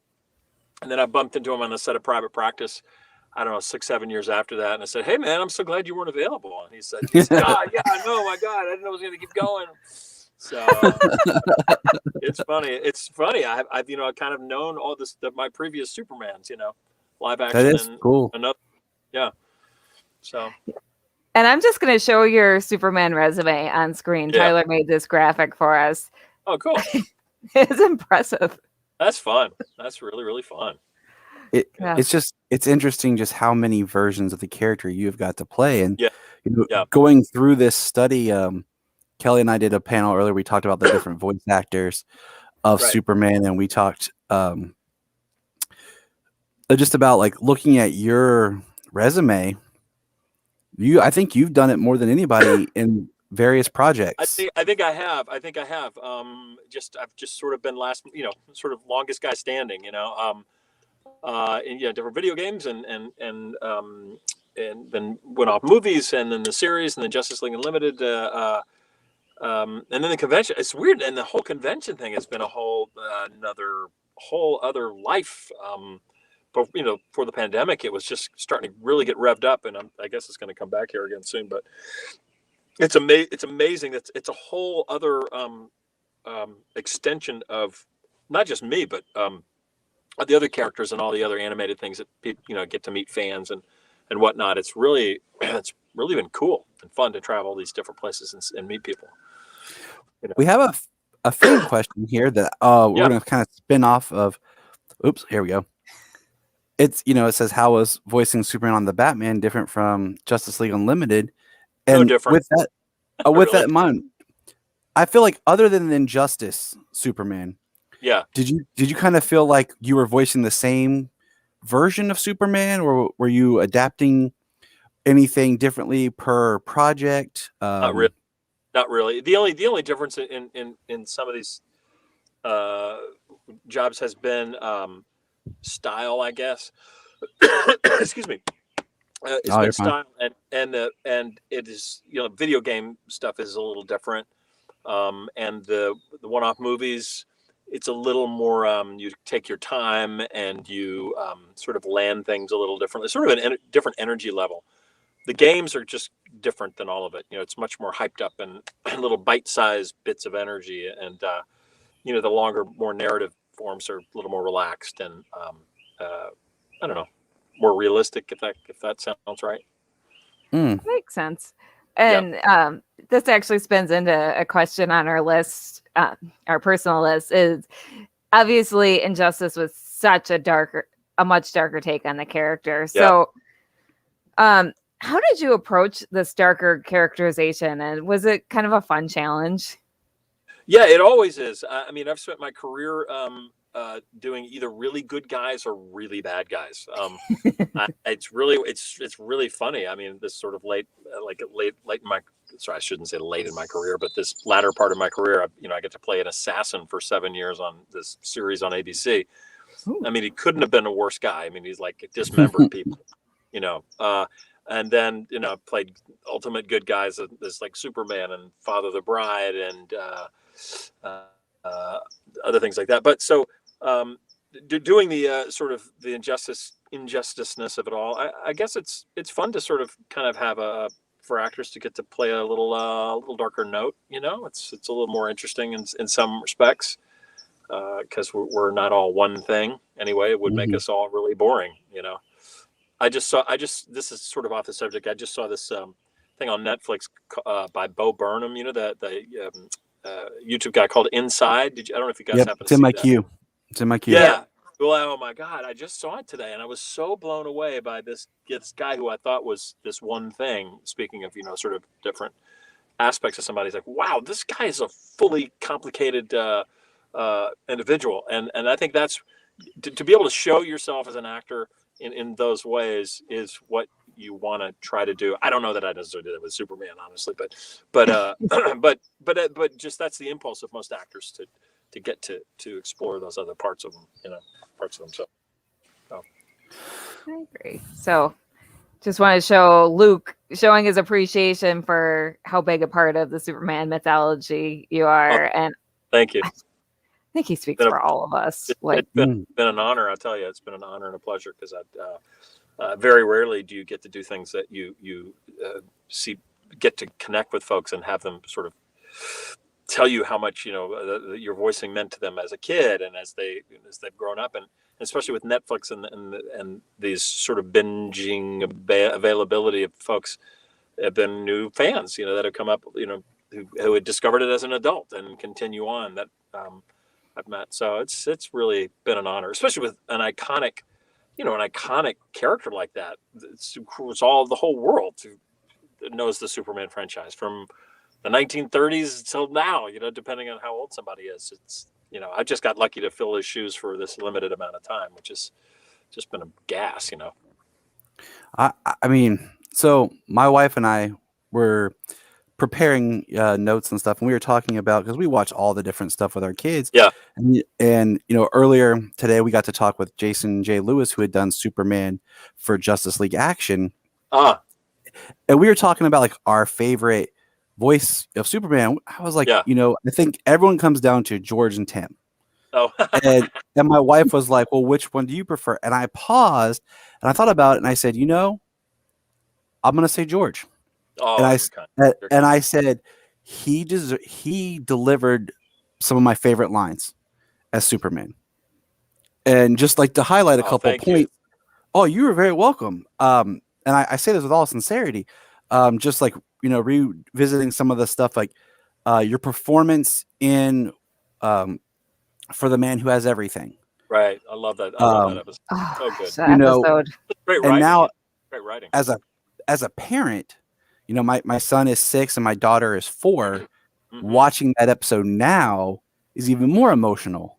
Yeah. And, your delivery in that. And then, of course, one of the best Superman speeches of all time is in Justice League Unlimited Destroyer, where, you're talking with Darkseid and you say, like walking through the world, like a world of cardboard and rolling cardboard. Yeah, exactly. He wants to finally break through. And that is one of my favorites too. Great. That's great. I will say, just to your point about Tim Daly, because I think the writing is different. The writing was different. It was. I agree. And Tim's great, and Tim brought. I think that what he did for that was great too. It was a little more sort of I don't know how to describe it. I think my writing and my, I guess, who I am as a person is a little more idealistic maybe, and a little more serious and idealistic, I guess, is a little more black and white. And I think Tim was a little more sort of wise, a little to the wisecracking, a little bit to the side and funny, or maybe a little funnier. But I just don't think the writing was the same. It was just a different take, more serious take. I'll use that to say, like, the other one that I pointed out was when you're portraying Clark Kent talking to Billy Batson and talking in the Superman Black Adam or Superman Shazam: The Return of Black Adam, when you're talking about being good, and you talk and you're he's like, it's hard, it's difficult, and he's like, yes, being good is hard. And then later as Superman, you're talking to Shazam and you're like, do what's right, be good. And I'm like, that is back to what you said about the writing for your voice. It resonates. Well, and thank you. Yeah, I think that sort of sums up Superman's character, especially as, so typically DC, which is the sort of, not Batman so much, but the difference in Marvel and DC is sort of the perfect example of Superman. There's not as much, it's pretty much, black and white in many respects. There's less gray ambivalence about sort of the way the moral universe works, which is good. You need that, and that's what holds that world together, I think. Marvel's just another thing, but which I love and I think is funny. But yes, I think Superman's writing and with the stuff I got to do really plays to that who he is, that part of Superman, you know. And that goes to Luke's question here: what does Superman mean to you? So, I think what does Superman mean to me? I think that, you know, throughout history and culture and art and whatnot, we have the Greek idea of gods and supernatural powers, and then, you know, dovetailing and then into the Christian tradition of God and the monotheistic religions of the world. I think that you know, you think of just to say of a Christ figure in the sense that Superman is an all man and all God in many respects, godlike, but they're not really the same. But you know what I'm saying. So yeah. to me, I think it's an important character without being religious, without being in someone's faith. It is a man who has superhuman and supernatural abilities and powers, and also tries to be fully human at the same time. To me, that is kind of what we all aspire to. You know, we are our flawed selves. We are the people that try to get it right and always fall short. And at the same time, here's a character who appeals to your better nature and says, "It's okay, get back up again and keep trying to making yourself better and making it better for others." You know, no matter how hard it is. You know, Superman gets the crap beaten out of him a lot. As a matter of fact, I got electrocuted way too much for my comfort. So were they actually electrocuting you in the studio to get actually, realistic sounds? Electrodes to my heels, and it really hurt. No, but they were very much about reality. Like they wanted Yeah. real emotion. I mean, yeah, exactly. So that's how what it meant voice to me, acting works. what'd you say?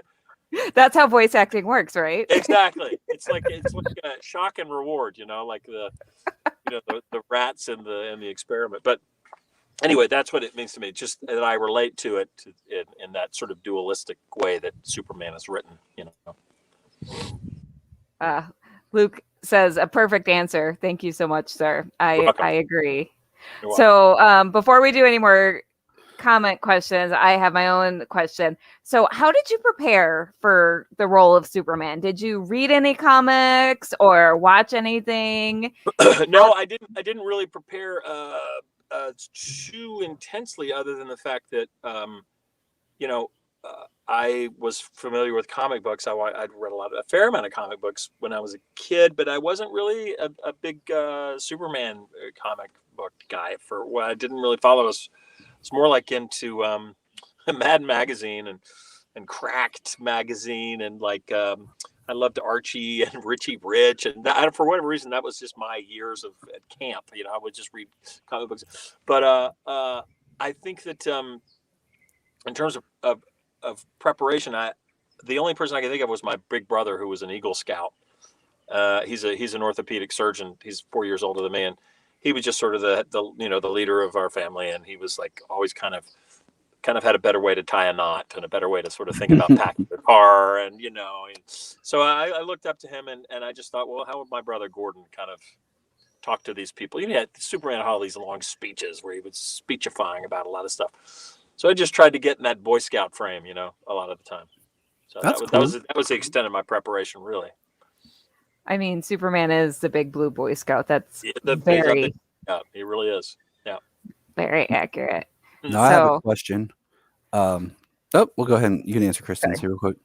Yeah, I know Jason Marsden really well. Jason did a lot of early Justice Leagues with us. He was Snapper Carr, the reporter Snapper Carr. And so I know Jason. He's a great guy. And I think he lives in Nashville now or something. He moved to Tennessee or something. But we met. We've worked together. I know Jason. I'm also going to show this little Texas Metropolis must be right. Yeah, right. Exactly. Yeah, I also, think every Metropolis taxes are bad, right? Insurance rates. Of course. Like, no, you can't live there. It's too close to the Daily Planet. No, the liability alone is prohibitive. Exactly. Okay, Tyler, go ahead with your question. No, this one kind of stems from conversations with my son earlier. Do you think we have hope for an Injustice 3? I don't know, man. I would love it. I sure would love it. I don't know. Warner Brothers sort of has a really sort of, I think, are very disciplined, sort of track of what they're doing. And I don't know. I haven't heard much in that way. So I don't know. It'd be great, if there was some sort of crazy fan, wave of, enthusiasm. Maybe they would do something. I think they've been talking about it for a long time, and I know that Bruce Timm and Bruce Timm specifically would he's said to me he would absolutely do something if Warner Brothers puts their shoulder behind it. But you have to wait for the studio. That's all. We just love playing that, and he'll always be like, well, in number 3 they should have this character, Daddy, and this character, and when's that one coming in? I'm like, buddy, I don't know. Yeah, exactly. So I thought I'd throw that out there. Yeah, right. I'm down. I was just happy with number 2 because Black Canary had. That's my favorite character. Yeah. Okay. And she had a great storyline. Yeah. Very, very happy. Pretty good. Yeah, absolutely. So, T. Hawkins, Trevor wants to know has been your favorite live action role? You've had a lot of great ones. Action role. Wow. I've had so many fun and amazing ones. I think the last one I did was maybe one of my favorites was Scandal on ABC with for 7 years. That was one of the best characters I've gotten to play, which is a kind of a bad guy, which he got to be bad and funny and get the girl at the end. I mean, it's just it's tough. It's tough to beat that. But I've had a lot of really, really fun ones. Really, really fun ones. That brings me to my question. Yeah. I think I did the math correct, but so it'd be about 1998. What was it like being on the set of Friends? It just seems like it was a blast. I was friends with Dave. I went to college with Dave Schwimmer, and also Matt Perry was an older friend of mine, and Lisa Kudrow was my teacher at the Groundlings Improv Troupe right before she got it. I was taking class from her, and so I kind of knew them, and I was supposed to test for David Schwimmer's part actually, and I chose a different show to do. Stupid. So I think Schwimmer would have gotten it. Schwimmer would have gotten it anyway. Obviously, he was born to do it. But it's weird as an actor. You go to these pilot auditions, and everybody auditions, and they test 4 or 5 people, and they make a decision. So anyway, so I chose to test for something else, and blah blah blah blah. But so anyway, to get to do that show was a blast. They asked me to come in and do it, and the writing is just so. When the writing is that funny, it's just a pleasure to do. Otherwise, you feel like you're trying to start a car with no gas in the tank. That's usually the case. That's usually the case with sitcoms. They're usually terrible, but that was a great one. Really fun. That was the first time that I put like the 2 pieces together when I was younger of the voice of Superman and like your live action work. The Yeti. I was watching it, and I was like, wait a minute, that I know that voice. Wait. Oh my gosh! Like, yeah. I'm like, wow, he was on Friends. Yeah, it's fun. I can't believe it, and I don't think I even have that distinctive voice. But sometimes when I'm on the phone with different people, like an airlines representative or whatever, AT&T guy, whatever, I've had people stop with us. They guys say, "Are you the voice of? Did you do Superman's voice?" And I don't have that distinctive voice, honestly. I mean, and I'm always shocked that people. There are some rabid fans who really hear it and go, "Oh my God, you're the." So that always makes me laugh. That is funny. So Kristen wants to know, what was Dixie Carter like? Dixie Carter she was an angel. God, I love her and I miss her. She passed away a couple of years ago, and she was an angel. And I got to when I first came to LA. That was my first job in Los Angeles, and I think I got to LA in September, and I had an audition 2 weeks later, and the producer was from my hometown in Arkansas, and he was a football coach when I was doing children's theater in Arkansas. Long story, but they called me in for the audition because his wife, Linda Bloodworth Thomason, wrote it, and I auditioned and I got it. And then when she played my mother, I was like, oh my God, she reminded me so much of my mother and growing up in Arkansas, very Southern and genteel, because I grew up in Arkansas, so I knew these people, and it was a blast, man. It was such a blast to be on that show. I kept in touch with I'm still in touch with Harry Thomas and the producer, and Annie Potts and I are talk on Facebook together. So it's good. It kind of lives on. That's good. And Yeah. so, of all the Superman story arcs you've been a part of, do you have a favorite? Like, do you have a favorite episode from Justice League Unlimited? I know this is like choosing a favorite child. No, you know what, I think, you know, I think, gosh, there are so many. Living in a World Cardboard, that speech I got to do was maybe my favorite speech I got to do. And then I loved For the Man Who Has Everything, which you spoke about before. I loved, I can't remember the episode because I go to these conventions and so many people know the episode names way better than I do, and what part and what lines I said, which I can't necessarily remember. What is the episode where he, good and evil Superman, Brainiac and myself, whatever that episode was where I got to play evil and it's together in the same frame was so fun, just stupid fun. I mean, Superman, he was sort of crazy. He was just sort of crazy Superman. I don't remember the episode, but that was a blast. So You know what? Another great, and like we were talking about, like the lines that you delivered in the speeches was, you know, that you got to adapt the film version of Whatever Happened to Truth, Justice, and the American Way, which was Superman versus the Elite. Yeah. And I'm just, I guess I'm sitting here thinking more and more like, man, you did get some really great writing for your Superman to perform. Yep. And that is, it's pretty impressive because I mean, you know, so fun. A lot of people never, like, with all the different people we've talked about today who have voiced Superman or the live action, like, you have probably the most iconic moments for the character. Well, I sure, you know, I do what I'm told. So, that's how I do. That's why I got married. I'm just lucky. Yeah. She's probably watching and thinking, "Oh no, he said that." But yeah, that's what I always say. I got married, so I didn't have to make decisions anymore. Oh gosh. Well, happy wife, happy life. You're best off not making. You got to figure out a way to just do what she says, and then if you can get your word in edgewise, do it, but do it nicely, because otherwise you're going to be miserable. I've been married for 31 years. 31 years. Congratulations on that. Wow, that's amazing. Congratulations. Thank you. It's been a good journey and hard journey, but fun. You know, kind of like life. Yeah. One of the questions I wanted to ask is, when you were asked to audition, or were you just, they just said, "Hey, George, can you come do this?" When you were given or played Steve Trevor, were you sad they didn't ask you to do Superman? Like, hey, we're doing a new DC movie. Come be Steve Trevor. It's weird. After we finished doing the series and I was doing a couple of games, they would do one-off movies and they would have a different Superman and, you know, whatever. And at first I was like, Andrea, what do you mean it's a different Superman? Well, and then, you know, I just got philosophical about it. I went, you know what? It's okay. Everybody can do a little bit. I got to do my thing. And clearly it's just, I get to keep living. Keeps going on. Whatever this incarnation of it is now, it's fine by me. But at the time I was a little butt sore for a minute, but no, it was fun. I'll do it. That's Steve Trevor. That was fun to do. Yeah. I'm an actor. I'll go do it. So. I mean, Steve Trevor is a pretty awesome character. Like, he gets underrated, but it's super fun. So no regrets. All right.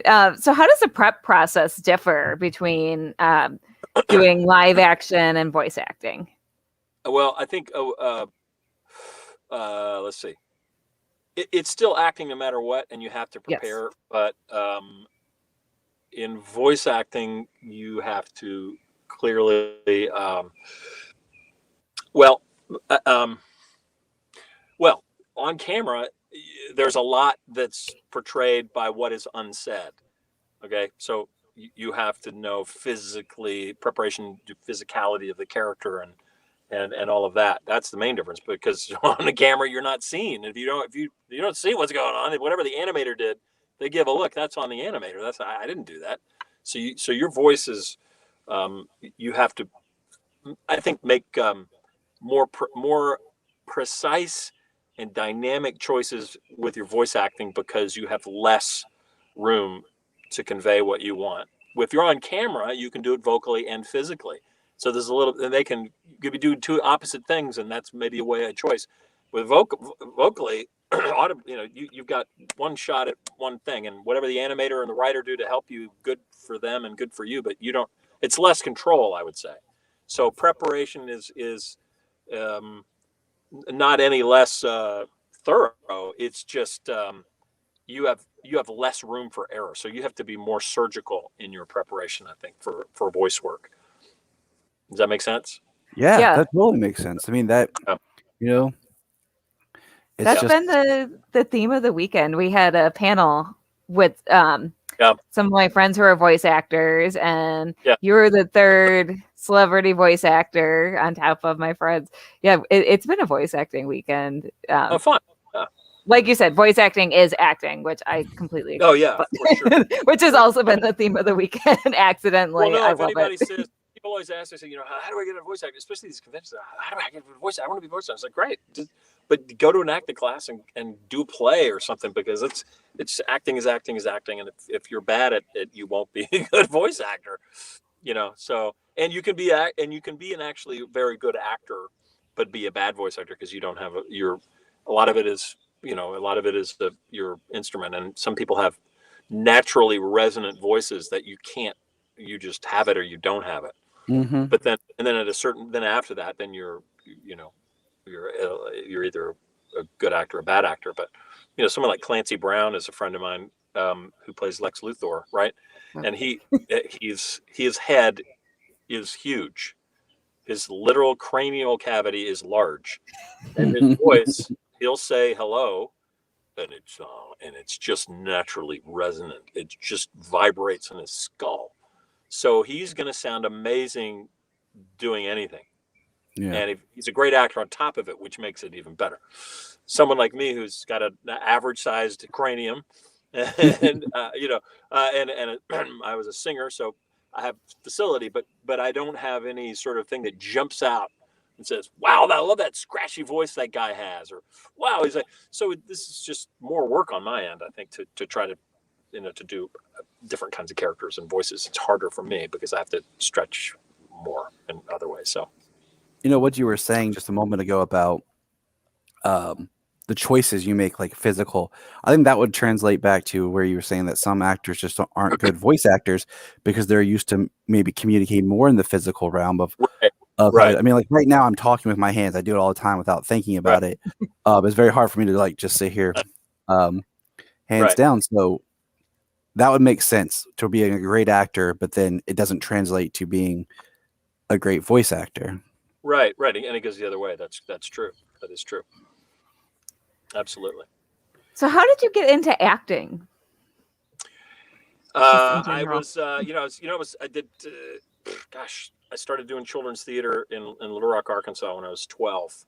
And I just liked it, and it was a really good program where I was, and I started, I don't know, I just kept doing it. And coming from a small town, a lot of people have small townitis in the sense that they're like, okay, I got to do something exceptional. I got to do something that's really different.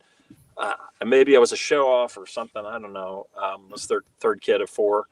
But I wanted to do something that was different. And that theater was where felt different. Something felt magic and different about it, And I as it turns out, I did have ability, and it's not always the case, but I was a ballet dancer and a singer for a long time. That was my first. I did musical theater, so that was all I did until I was in college.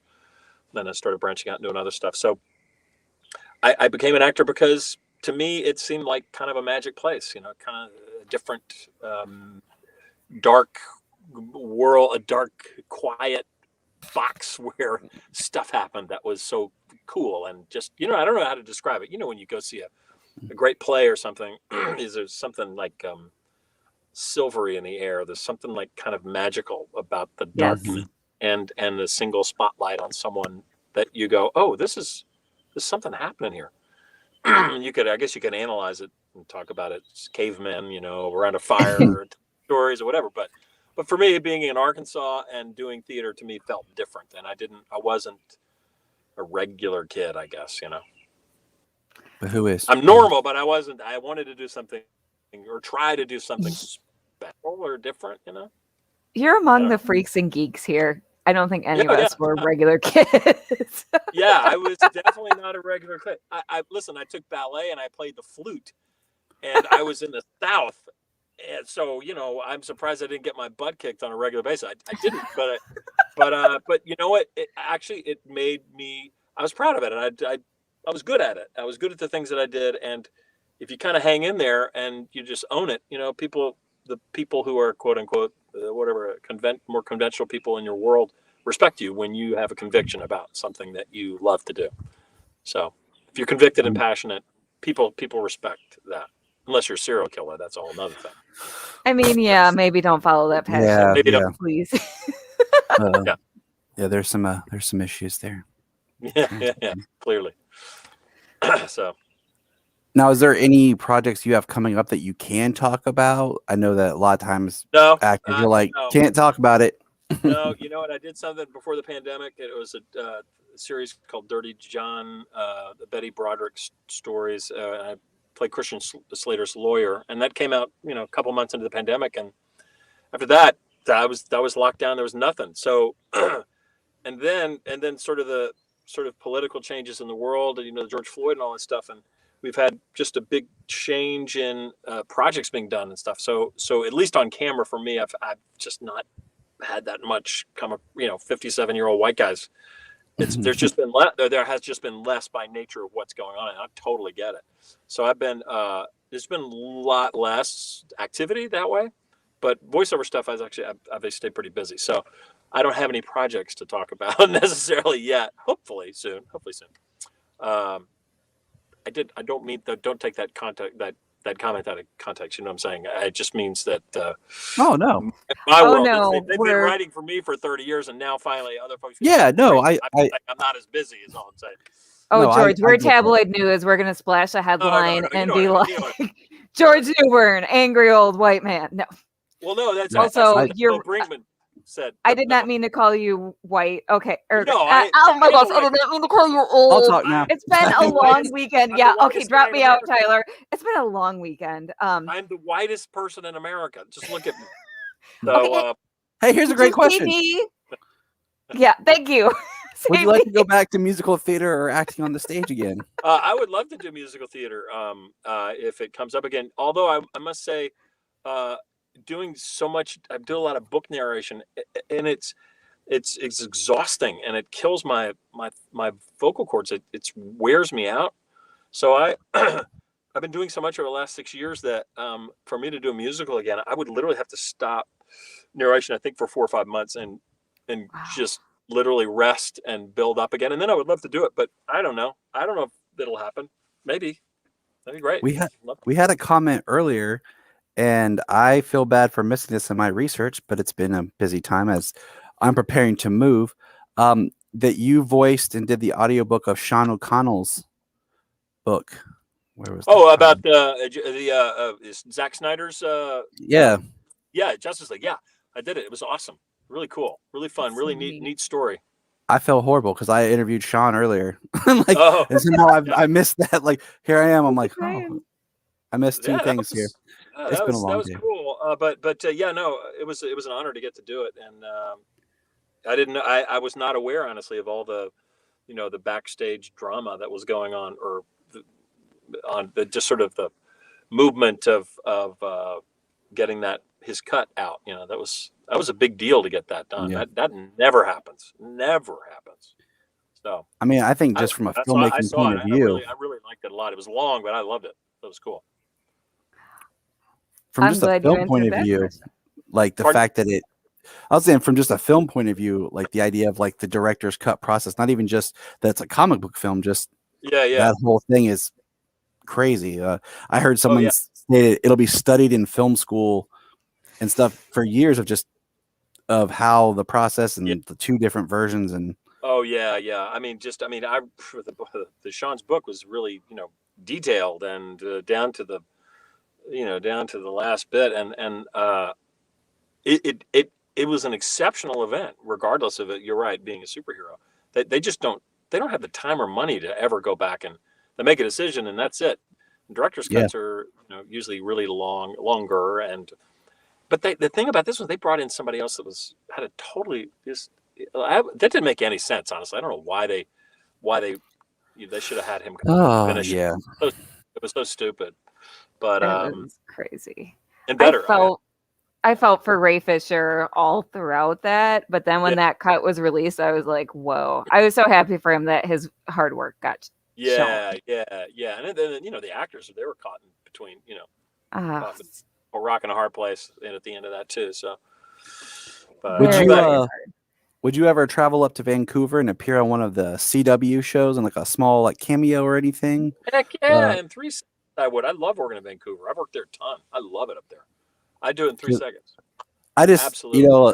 One thing I've always appreciated with especially with Superman, it seems like that character and that world really pays homage to legacy. You see previous actors come back for parts, especially with the Lois Lane character. You see the previous Lois come back as maybe the current Lois's mother, depending on the time frame and stuff. Yeah. I wanted to do that. What was it called? Infinite World? Oh yeah. Crisis on Infinite Earth.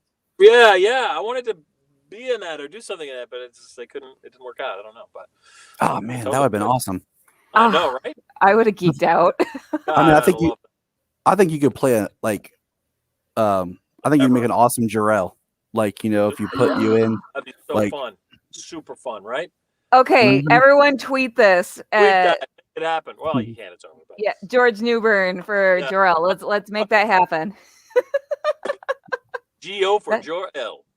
That's right. That'd be amazing. It would. I mean, I know that you did an episode. I think it was just one episode of Grimm, right? It was just the one. Yeah.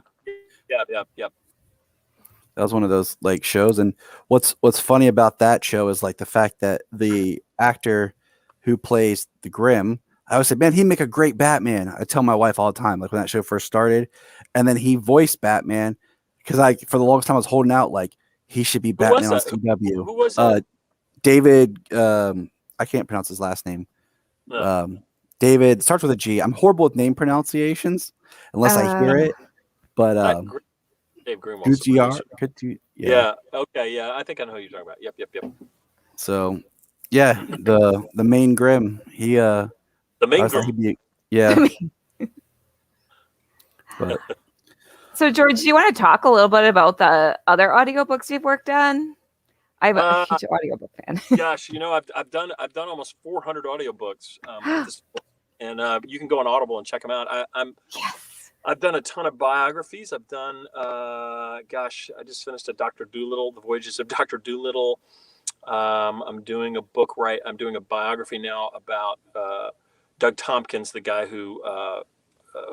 He was CEO of Esprit Company, and he was a big conservationist. He just recently passed away. So, but gosh, I did go to Audible. Yeah, check it out. It's almost 400 books so far, and I've done a bunch of science fiction. I did all the Otherworld series by Tad Williams. I think is his name, Tad Williams, and that was bananas. I get these books, and the science fiction ones especially are I had 150 characters in one of those books, and I have a big list. I just write the characters' names down. I have to assign a voice to them, and I have to refer and remember track of who's talking and what accents I can do. And that's the other thing. I don't want to appropriate accents, but at the same time, if it says someone's Indian or Hispanic, and I'm having to do all the characters, and you're in your car listening to this book, or you've got to differentiate them, right? So, right. I just happen to be the narrator, so I don't know. I'm trying to be sensitive. Yeah. It's crazy. It's a whole other thing. So, how do you prepare for the audiobook? Because I was sitting here thinking as you were talking, it's a complete other animal. It is a complete other animal because you're acting, you're directing yourself. You're acting all the characters. You're editing it as I've got Pro Tools up here. I mean, it's just I can just show you my session right now if I can. Hold on, get it to come up here. Where is this? Let me hold on. I've got my computer here. So this is swing it around here. That is what I'm working on right now. So that's the waveform of the book, right? So like wherever I am, I'm I'll go here and I'll record. So this will Oh, sorry, this is my daisy. So this will give me 3 seconds before I'm talking, and now I'm recording new material, right? So it's recording us talking right now. That's happening. So, but anyway, so that's what I do, and what I'm actually talking to you on is my iPad, and I swing it over, and I've got the text here. So I'm basically got one hand on the mouse, and my left hand scrolling down, and I'm reading and watching the waveform. So it's like this, you're doing this, at the same time, patting your head and rubbing your stomach.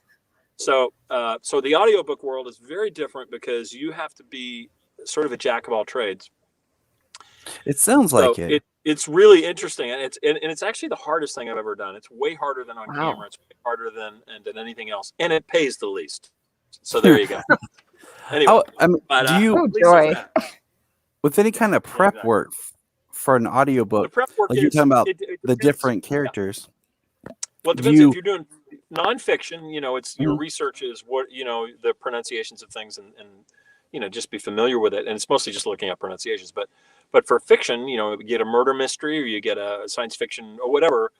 You need to know who's the protagonist, who's the narrator, what first, second, third person. What are we doing to paint the story for the listener? I mean, this is different than animation. This is just listening. So you're having to speak slower.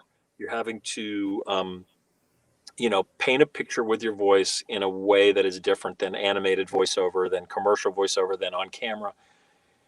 And I don't know, it's really hard, and you have to do it. I'm sitting in the studio for 6 hours a day, and it's not for the faint of heart.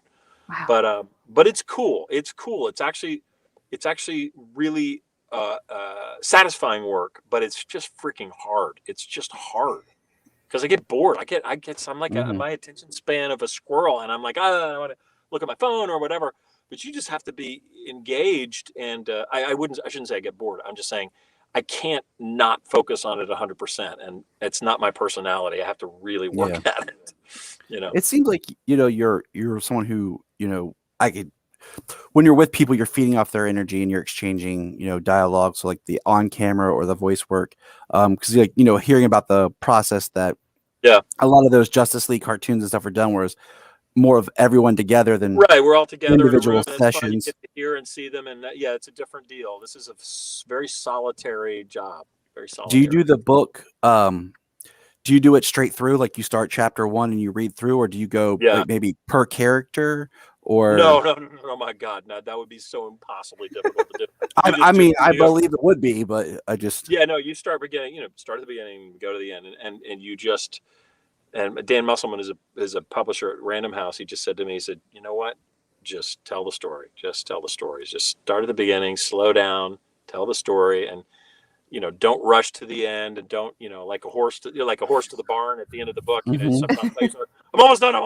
So you got to stop. You got to stop, and then you send it all in. You upload it digitally in the editor wherever he is, and I've had editors in New Zealand and New York and wherever, and they get it, and they'll go comb through it with their editing stuff, and they'll say you made 53 mistakes, and so I'll make a file for mistakes, and they'll send me the PDF with the stuff that's highlighted, and I'll go through, and the hardest part is remembering what voices I've done for what, because it's been maybe 2 months since the last time I did that book, and I've done 2 other books or 3 other books.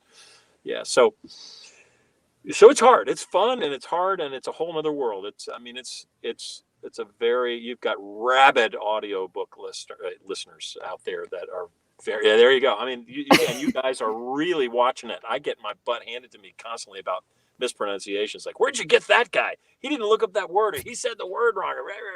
Oh, no, I'm not like that. Oh, I good, just good. consume them, and I appreciate them. But no, I'm not like that. I just am rabid in that I am constantly listening. It is. I mean, with fiction, it has to be crazy. Like, you ever call? Like, do you have access to like the author? Like, hey, how do you properly pronounce this character so that what you communicate and what I communicate is the same? Because I think I remember reading the story of like the Harry Potter, like the person who did the audiobook for the first Harry Potter book mispronounced Voldemort's name of how the author intended it, and then because of the audiobook, it stuck, and that's why everyone now says it the way that it was on the audiobook. Oh my God, I can't even tell you. I've run into that a couple of times. But the good news is I've got a search function on when I've got the PDF. It's called iAnnotate, and I'll punch in a word like character's name Stacy. I was like, oh God, crap! Is that person all the way through? How is this? And Stacy comes up 450 times. Boy, I better get that right. I better make sure that I know that she's Irish or Indian, whatever. And then, but another word, I'll look up the pronunciation. It comes up 6 times. If I screw it up, I can pop it in 6 times. But 400 times is a problem. Yeah. To go back and redo it, that's hard. So you got to make sure you don't get your butt handed to you. Kristen is saying Jim Dale, which that was. Oh yeah, totally. Jim Dale's a master genius at that, and I've had to do books that had equally amount the number of characters, and it is a crazy making time, but it's fun. It's really fun. Yeah, like Jen says, this is super interesting. Like I'm gonna have a new appreciation as I listen to those. So thank you. Yeah. Listen, it's easy to be a bad narrator, but it's really hard to be a good or really good one. It's just because your brain is like, it's like kind of pulsing while you're doing it because you're just trying to listen to it as a symphony, and at the same time make sure that the gardener, when he goes by, the noise isn't in the thing, and I kind of hear it's crazy. It's fun. It sounds like a fun challenge. It sounds like you don't shy away from a challenge, clearly. No, I don't. I like to stay busy too. I hate sitting around waiting for somebody to waiting by the phone. It's not good.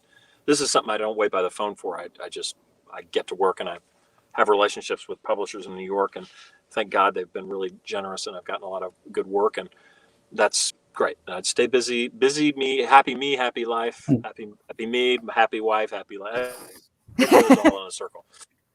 Well, in this last year, obviously, like we discussed, it's hard to stay busy and stay sane. Yeah. No, it's so true. It's so true. They say that. What do they say? If creative people aren't creative, they create problems. Yeah. That's kind of the way it is. That's accurate. True. So creative people need to stay busy at something creative in some respect, or else they will really, that's why you have so much, dysfunction, I think, and with actors, writers, directors who turn in themselves and drink and drugs, and the whole thing is just because they either have too much outlet or not enough outlet for who they are. So that's very true. Have you done any other virtual cons in the last year? Say what? No. Anymore. Oh my gosh, I am botching this interview. I am sorry, George. I showed up as Lois Lane, and then you got like bargain basement Lois Lane, whatever that is. What? No. Okay, have you done any other virtual conventions in the last year? A bunch. I did a ton. I did a bunch of GalaxyCon stuff. Gosh, I don't even know. I don't know. GalaxyCon, I guess, is a company, and I've just done a bunch of them. I don't know if they were specifically for a certain city or not. I don't even know. I've done a ton. I feel like once you start saying yes to one of the bigger conventions, they just keep asking you. Honestly, hopefully, I want to go in person because they're better and funner and longer, and you get to see more people. But otherwise, they got the virtual ones are nice to at least keep moving and keep doing stuff. But I completely agree. I miss in-person cons. Like that's why we started this, was to kind of take the place. And of course, it's good for a while. I don't think it can take its place, but it's good as a sort of a bridge situation. Yes. I think. So, but luckily things are starting to get back to normal. Yeah, absolutely. So, Kristen says we hope to see you in Metropolis for hugs. Yes, Kristen Marie, absolutely. That's a pretty name, Kristen Marie. And now, George, I'm going to bring someone on who, his name is Trevor. He is an artist, and he's donated 3 pieces of art to our Actors Fund giveaway. And what he does for a lot of celebrities is he actually paints for them. And so if you're all right with it, I'm going to bring him on so he can show off his art and like give you a spiel, because he would like to give you some art. Oh, cool. That's lovely. So thank you. Welcome, Trevor. Down. Hi, Trevor. Hey, George. How you doing? Where are you? I'm in Norcross, Georgia. Norcross, Georgia. Okay. Basically like North Atlanta, Okay. north Nice. east. Got it. But Got it. Cool. I like your hat. Oh, well, thanks. It's one of many. But I just want to say thank you for all you do and all you've done with the Superman stuff, and you've made my life a lot happier. Thank you, Trevor. But when I started going to the Superman celebration, like in 2008, I'm an artist that does pop culture stuff. I call my work intuitive pop because it's basically like if Monet and Warhol had a car crash and their work collided. That's kind of how I feel about it. Yeah, but that'd be great actually. But as well, you can be the judge in a second. But I usually, when I meet celebrity, I just decide to say thank you. I do 2 paintings, and usually I would do one in an arena that they do well, that they're known for, and then usually I might dig something obscure. In your case, I'm strongly tempted to do 2 Supermen. But anyway, here's was the one that Helen Slater signed for me. Like, she didn't keep this one. This was her. Oh, that's neat. That's neat. Smallville. Cool. Diane. Neat. And Jeff East. Yeah. Nice. And I got both of their signatures on different years. Cool. This was one of my first. It was Ned Beatty. Oh, Ned Beatty, nice. I've worked with Ned Beatty. Ned Beatty was in Switching Channels with Chris Reeve in that movie. Margot. Nice. Sure. Like this. Very nice. And as far as the voice, this was I'd given a painting to Tara Strong, and I did this one. Kind of did a mashup between. Oh, cool! Yeah. Between several of her voice parts. Cool. Love it. So anyway, I would love to send 2 things on to you through your, sure, channels. Thank you so much. And if you would autograph one and send it back, that would be. Sure will. That'd be great. Thank you. Oh, yay. But thank y'all. And again, thank you. And you're welcome. Yeah. Oh, I was going to say, what Kristen put in. I don't know if anyone saw. Ned Beatty just passed away. Yeah. No. Just now. Oh my God. Kristen put it up. Yeah, she put it up a little bit, and I was checking.